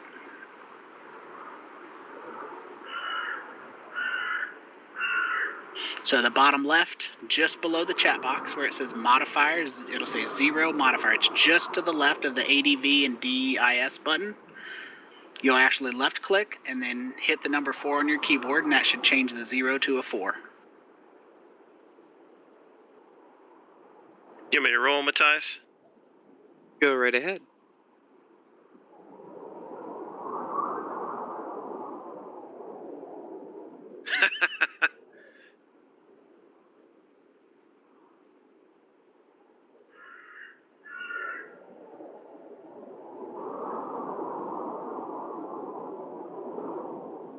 Okay, so you guys are sticking together, but you guys are going to obviously need to be spread out a little because you're on flying mounts. So you start searching, and as you search around, you are going to first start with a roll of a 20 with your plus 4, and you get 1 per group.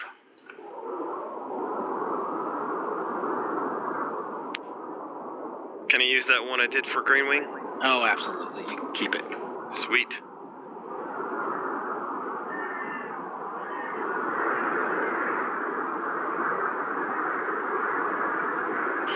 How's that for you? Everybody's paying attention. See, you see what good food and good stories motivates you. So, you guys fly around, and Dimble is probably having the best time of his life as he searches for the ugliest creature in the universe. I'm going to send this back. You guys can close it. I want it on my screen, so I had to send it back. The manticore you search for, and your search is in vain, and he continues to elude you, and you guys fly for another minute, and you get to move your tokens about the same distance from the spire you are, so that's about right.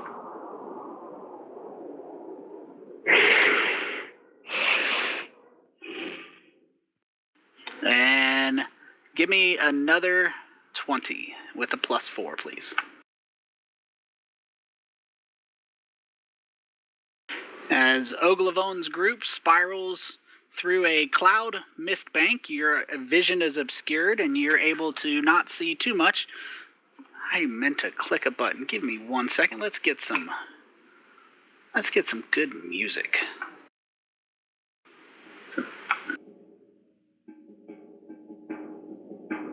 Some good music with this wind here. So, you guys are flying, and you have a beautiful view of the valley. But you do not see the manticore. The last you saw him, the little bastard was heading this way, south by southeast. And the mists are getting thicker, and you guys can search for another minute. Which way are we going? Probably towards the direction he's going. It's a safe bet.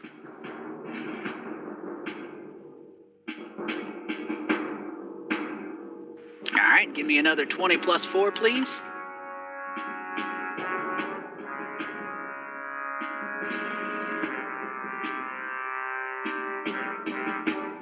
Okay, so as you guys are flying over, you catch sight of what you assume to be the Manticore up ahead.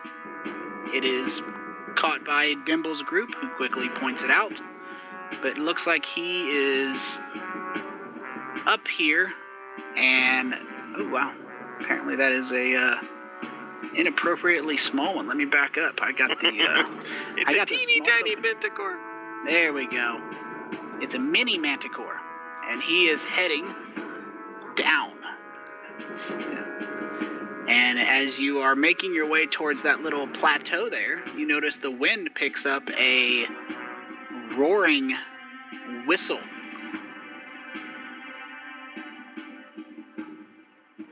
Is that the Papa Manticore?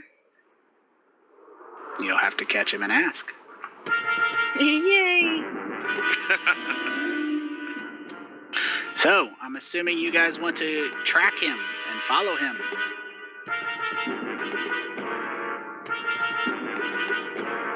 And he banks over here. And give me another check with +4 to try and keep sight of him. Oh, that'll catch him.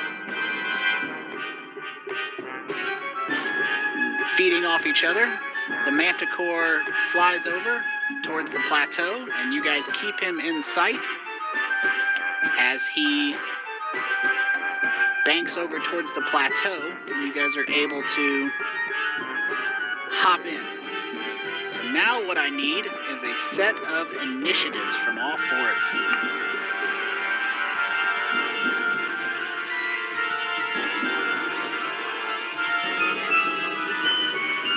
For once, I rolled well on my initiative. Yeah. Good roll.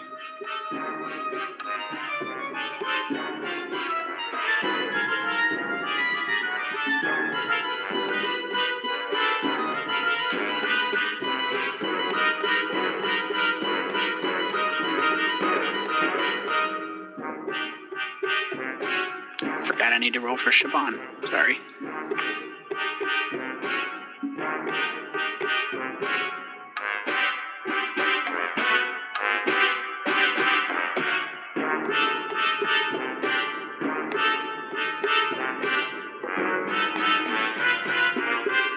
Alrighty, so you guys managed to catch him. You notice immediately that your mounts have much greater speed on the Manticore. He can't outrun you. You guys catch him quick. And as you approach him, you notice that he seems to know it. He's aware that you are able to catch him, and so when you do catch him, he is spinning to meet you in battle. And as he spins around, I'm going to be bringing his happy self onto this battlefield. Let's not put them all on there. We'll just throw the Manticore on there and change him out here for the actual Manticore. What we're going to do now is put him right here. And we're going to take these group tokens off for some nice, it isn't necessarily movement based, but you guys are going to be fighting a Manticore. Oh, he's dancing. Yeah. Exciting. He's getting his groove on. So, I'm going to put each one of you on here, and you can mark yourself where you want. It isn't going to affect the battle per se, but if you want to lay out a little plan of attack for your enjoyment, we are going to go through initiative as you guys intelligently kept all your groups together, so you have a nice advantage. So, we will start at the top as Matthias's mount seems to have a different opinion of him and rushes him to the front of combat. You are the first one on the scene as the Manticore wraps around, and he brings his tail up in a unhappy display as you see some foot-long, razor-sharp spikes aimed right at your face, Matthias. You can cast spells, but movement isn't necessary. Alrighty. I think that as I fly by, I would hit him with that sacred flame. Let's see, I need to... Oh, Or rather, try to. did he roll that, or is that your DC? I have this button that lets me roll 4. It didn't roll for some reason. Try it again. Oh, because I didn't target him. I am dumb. I'm sorry. There we go. And he dodges out of the way as the valley is lit up with a column of flame. But sadly, he is able to avoid it.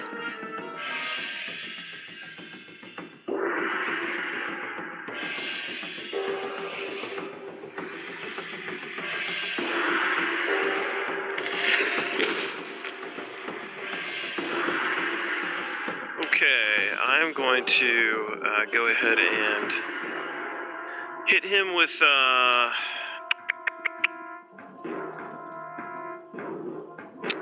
witch firebolt.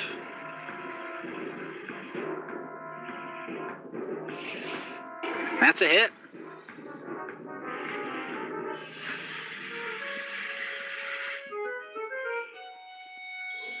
Okay, and that's the first round of it. I'm gonna keep it going. Okay. I'm going to, just real quick, my apologies, I gotta use the restroom. I smashed 2 drinks real quick. Just give me about maybe a minute. If you guys want to use the restroom, you can too. Then we'll pick right back up. Cool. Gotcha.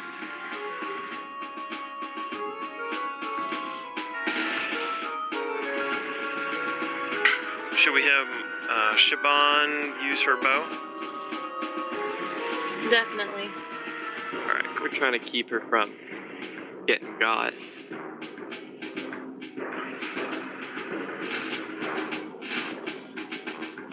I think the real question is, how effective would a dagger be in mounted combat?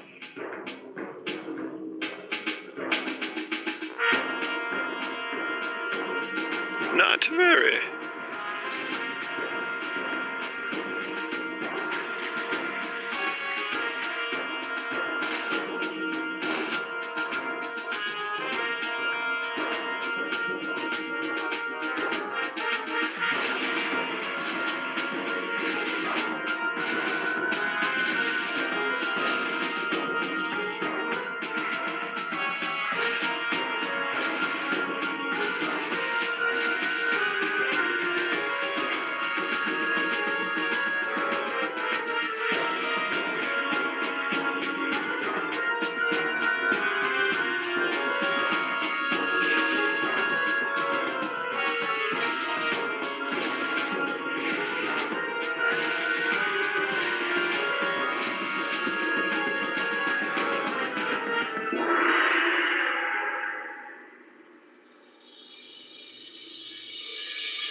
Sorry about that. I've been holding it for too long.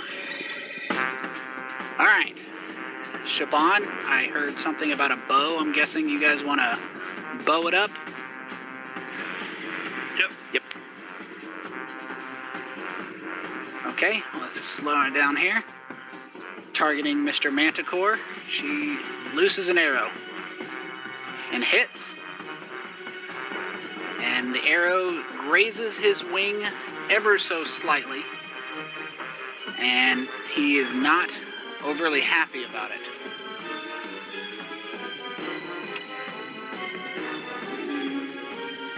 And Oglavone, the Manticore, is spinning in circles and trying to pick someone to massacre, but it is your turn. Okay, I just turned my rage on. Okay, so you're raged. Yes, I'm getting ready to swat him with something. Hang on.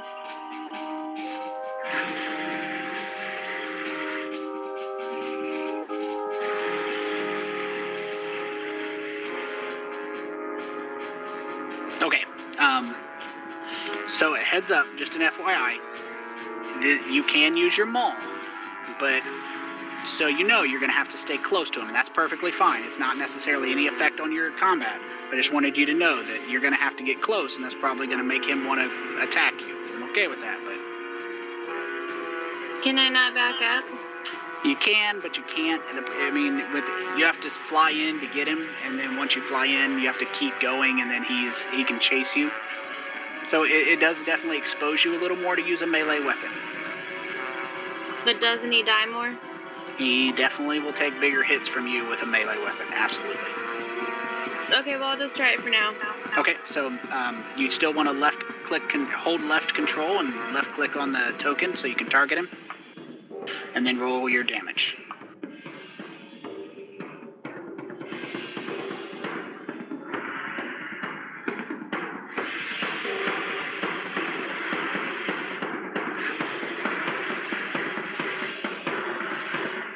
And if you desire, basically what you're doing, so you see it, is, for example, Oglavone is swinging by him and just flying by him and then hitting him with the hammer as you go by. So if you want to describe those, you guys are welcome to, but he takes a hit from the hammer, and he is definitely leaves him stinging.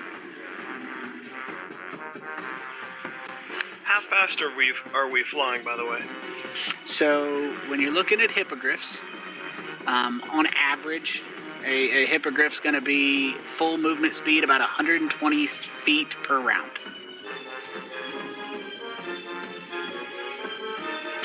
So the Manticore's slightly slower at about 100 feet. You guys did really good spotting them. I was impressed with those 20s and 19s and 18s. You guys did really good. That was impressive. But now you caught him. Now you got to find something to do with him. And as you fly by Oglavone and smash that maul that is sharp into him, he spins and lets out a trio of spikes right at your back. And so he throws his tail spikes at you. He can put out 3 per round. And they all 3 throw at you. It looks like 2 hit and 1 missed, but the first one was a crit. Let me get some damage and get some description for you.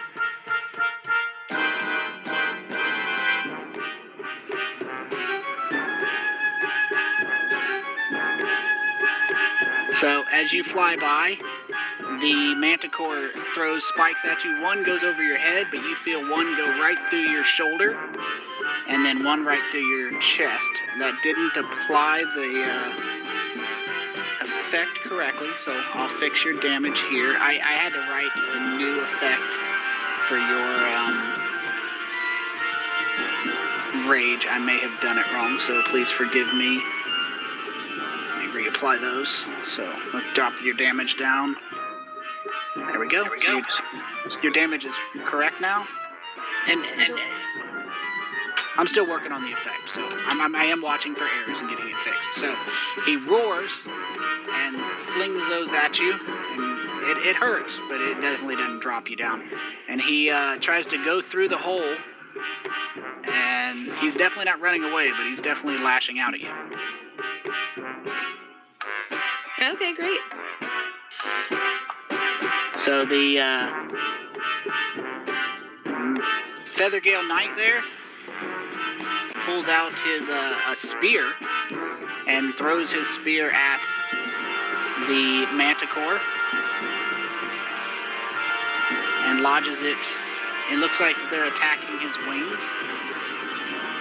They are moving to try to surround him to keep him from fleeing, and they are all going to spears as they get close.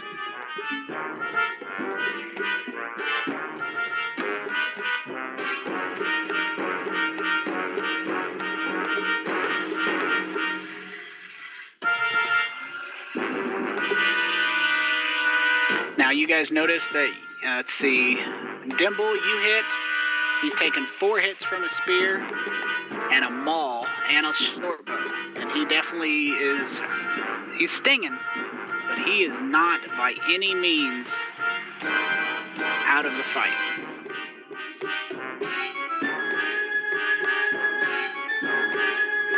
Alright, Matthias will try and fly his flyby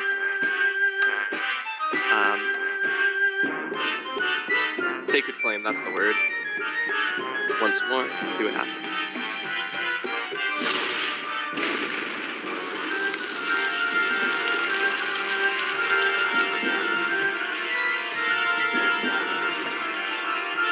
Alright.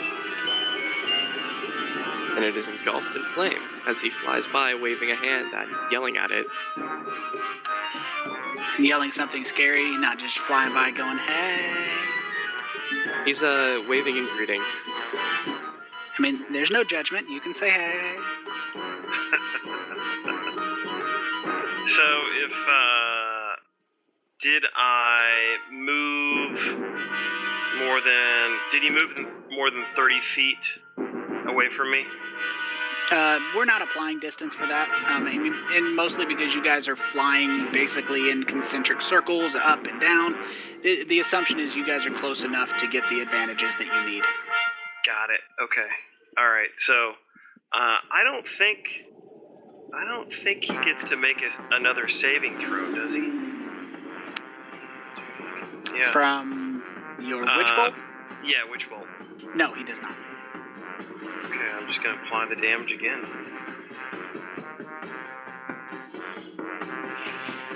Okay. There you go. All right, Shaban keeps her distance. She doesn't want her smell to mess anyone up. So she continues with her bow. Maybe I should have her throw her new magic dagger. That's what you get. And manages to score a critical hit and lodges the arrow into one of its wing joints.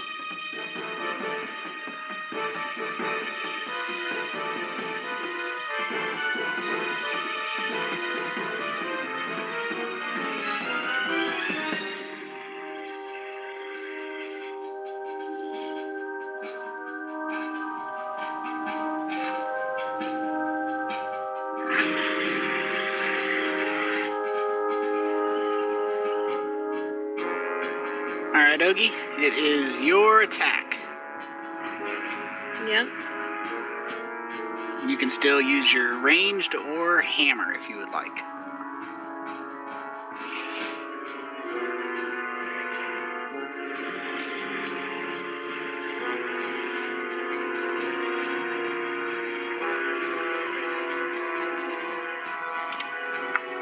Alrighty, got an arrow in there.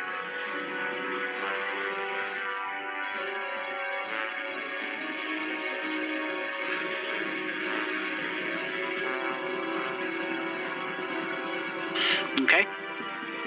And you can move if you'd like. The Manticore is being hit from all sides. Turns and instead of targeting Oglevone, since he's so far away, turns and lobs one tail spike each at the Feathergale Knight. 5 and 2. And after it sees it connects with one, it lobs another one in there and deals pretty solid damage to the knight, and the second spike that he lobs hits the vulture and sends the Feathergale Knight a little difficult, and he starts to withdraw slightly to protect his mount.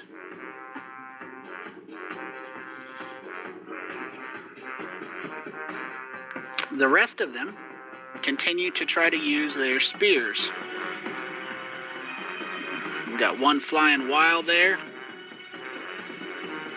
Another one with a 2. Number 5 kind of retreats slightly.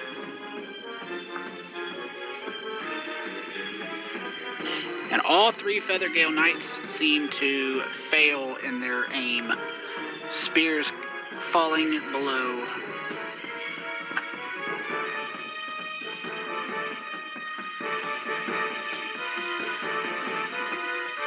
Well, Matthias will try to keep his distance, perhaps. This time. And then, once again, wave a hand, yell out, "Hey!" Cast Sacred Flame.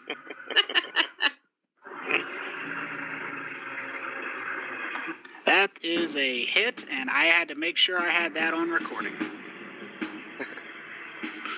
Outstanding, the official sound of Sacred Flame. I love it. Alright. Dimble's gonna drop that witch bolt, and he's gonna use his magma knife instead.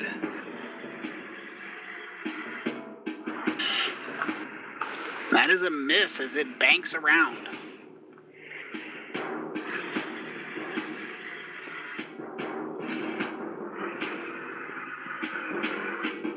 And Shaban flying over to maybe teach some of these amateurs to hit things.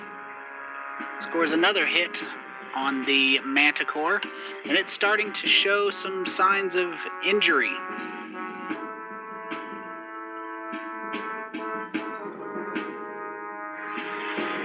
That's a definite hit.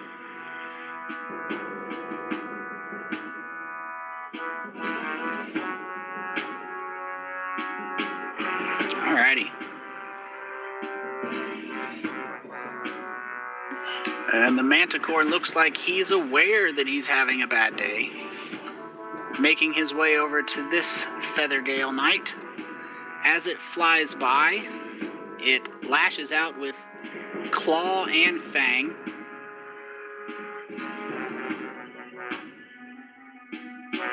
Scoring 2 hits on the Feathergale Knight. And going right by him, and as it goes by, throws a tail spike just for good measure. And does substantial damage. I don't know if you guys should be able to see their life. But he doesn't hit the Feathergale Knight as he did before. Number 5 should have taken damage. I think I messed that up. I'll scroll back up and throw some damage to him. Feathergale. And he hits him. And he starts to fly away as fast as he can. As you guys are all swooping around him. And I'm going to need a perception check from everybody on your skills tab to see in the battle and the 8 people swarming around if you're able to track him as he tries to fly into the mist.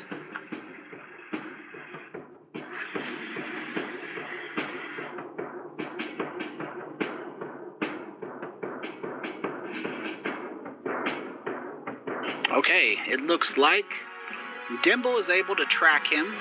The rest of you have a little difficulty, and it's a flying battle now. As he's flying away, I only got to do some perception checks. Feathergale Knight 2, pretty much, he's done with this. He's not going to risk his mount. He retreats out of the battle. And let's get some perception checks here for these Feathergale Knights before we move on. All 3 of them managed to track him. So for this round of combat, everybody's going to be chasing, and then we're going to start with Dimble, but Matthias and I should roll for Shaban. Matthias and Ogie, you guys are going to miss this round as you guys reorientate your mount to try to line up for a shot. So we'll skip you there, Matthias. My apologies. Gotta think for this too. And Dimble, did you say you had something to do? Yeah. I meant Matthias. I thought I misheard him. Oh, it was just general discontent. Don't worry. Gotcha. Okay, Dimble. Alright, Dimble is going to have a radiant sphere appear right in front of the Manticore.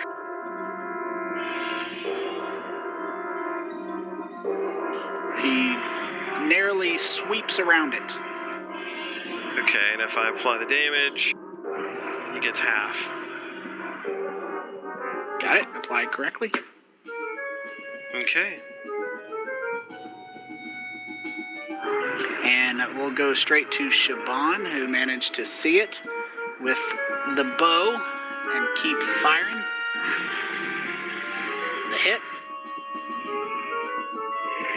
And we're going to hop down, leave you, Oglavon and Matthias. You're still tracking, but you're just a little bit behind as you guys came out of the little nest there, skip too far down, of people.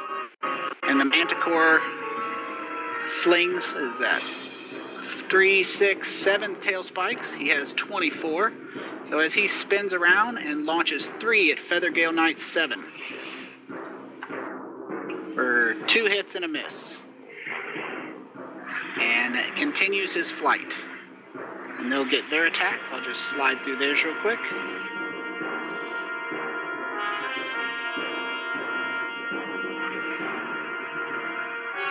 Apparently they found out, they took heart from your guys' example and managed to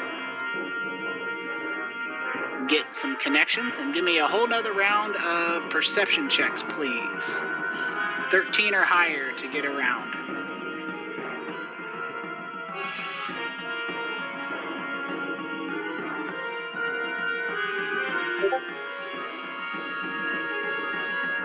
And Shaban missed, but Matthias, you managed to get back into battle.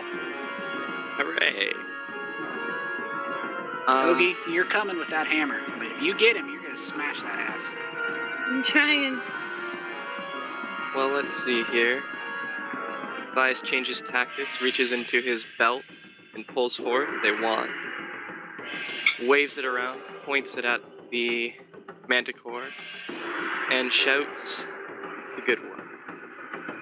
Nandi Fumple. And blue bolts strike out at him. Awesome. That was outstanding. Wow. You guys getting those sound effects for the missiles? Yep. Outstanding. Yep. 22, as all 6 missiles, I believe it was 6, fly and unerringly hit the creature. You notice the first one stutters it, the second one causes it to veer right, the third one causes it to lose altitude, and the other 7 slam home, and his wings slow, and he lets out a pitiful roar as he goes into a nosedive right for, couldn't even reach the river, and hits really solidly against the stone as he dies.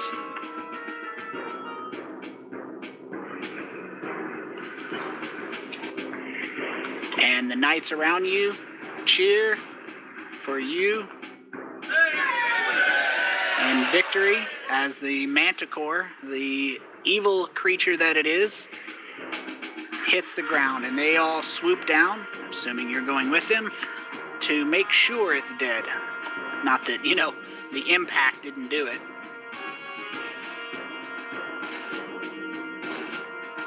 But you guys successfully managed to kill the Manticore. Woohoo! Hooray. Yay!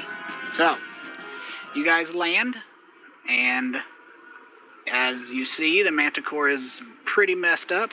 He's broken and full of arrows, and one good hammer smash, and lots of little pinprick burns on him.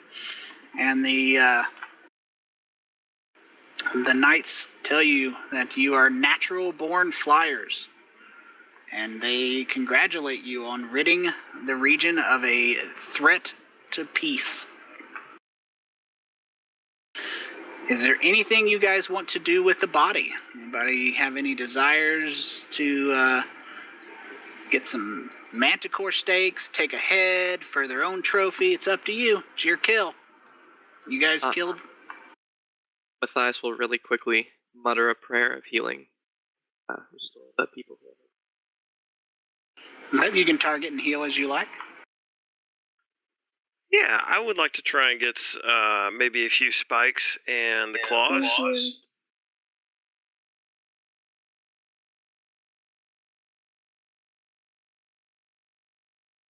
Okay, so you start tearing out claws and tearing off spikes. That'd be an image to see. Little Dimble climbing over the beat down Manticore, ripping out his claws and spikes. I'm gonna take this one and this one. Yeah.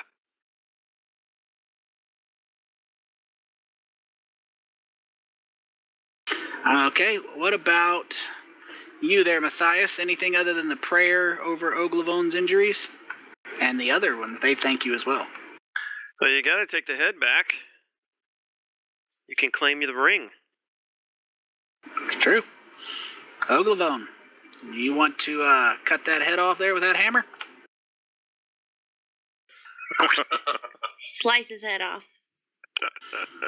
All right, nobody wants any trophies, and you get the head, and all of you acquire the head of the Manticore and set off back towards the spire, I'm guessing.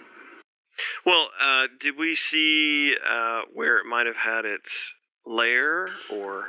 You can look around if you would like, but to be honest, it wasn't going down like it was going into land, so you don't have any good hints as to what it would be going for. Got it. Okay. Aside from the actual map telling you where it's at, but that's different. His like thorns and stuff aren't made of. They are poison or not, anything, but are they? manticores are definitely not. I mean, the average person's never heard of a manticore, and they talk about them. They're super scary. So it absolutely, the spines and claws wouldn't have any real use, but I mean, it's definitely a bragging point.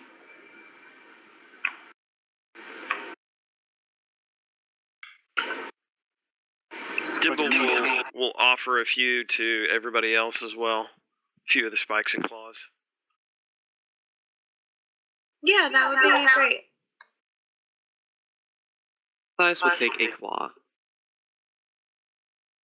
Alrighty, so we make our way with head in tow back to the spire of the Feathergale Knights. And as you guys land, you notice that the primarily injured, the one who was injured pretty solidly.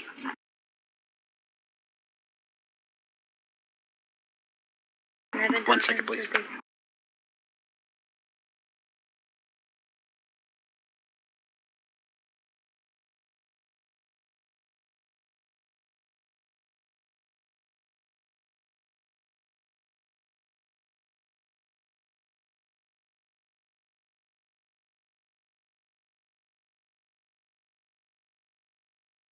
Okay, Tasha's taking the dog to pee real quick. Just making sure everything was okay. We have a little dog that pees constantly. But you make it back, and as you guys, actually, I don't want to jump too far ahead. So let's, we got another hour. You guys want to take about a 5-minute break? That way she can be here for the celebration and everything. Sure. Okay, let's take a break, just about 2-3 minutes. You take a pee break, and then we can pick back up. Does that sound good? Chad? Didn't know if you were still here. Yeah, I'm still here. I actually, I think I'm gonna have to drop off, guys. I'm sorry. No. Got something I have to attend to. No sorry needed. That's actually works out well. That'll actually be a really good way to start the next game, I think. Works for me. Okay, that sounds great. Okay. Next week sound good to you guys? Sure. Absolutely. Okay, we'll see you next Friday, and I'll be staying on if anybody wants to stay on. You guys did a great job. It was a really good game. Thanks, guys. See you later. Awesome. Thank you. Thank See you. you guys. Bye-bye. User Yep. disconnected from your channel. See you guys later. Bye-bye. Before I head out, I actually had a question. What's that, brother? Had a quick question before I head out. Sure. What you got? Can you remind me how recharging the wand will work? I used Sure. 5, I think. Okay, you used 5 charges. So Wands always have every magic item has the potential to recharge fully. So when you sleep, you will roll one, for example, that has 7 charges total. So you're going to roll 1d6 plus 1. So whatever, like if it has 8 or 10 charges, you'd roll a d10. So whatever the max charges is, you find a way to roll it. For your wand, it's 1d6 plus 1. So you just put a 1 in the modifier down there and roll a d6. Whatever that number is, that's how many charges you get at the beginning of the next day. All right. And then every day you sleep, not a short rest, but an actual sleep, it will get 1d6 plus 1. So hypothetically, it could go 0 to full or 2 charges. You can roll it now if you want, or later, whatever works. Alrighty. I'll roll it next time, I think. Okay, and is there anything else? I think that's it. Okay, good game, man. That was a good time. Yeah, thanks for that. No problem. Glad you had fun, and I'll see you next week. I'm staying on if you want to send me a message if you need something else. Gotcha. You have a good night.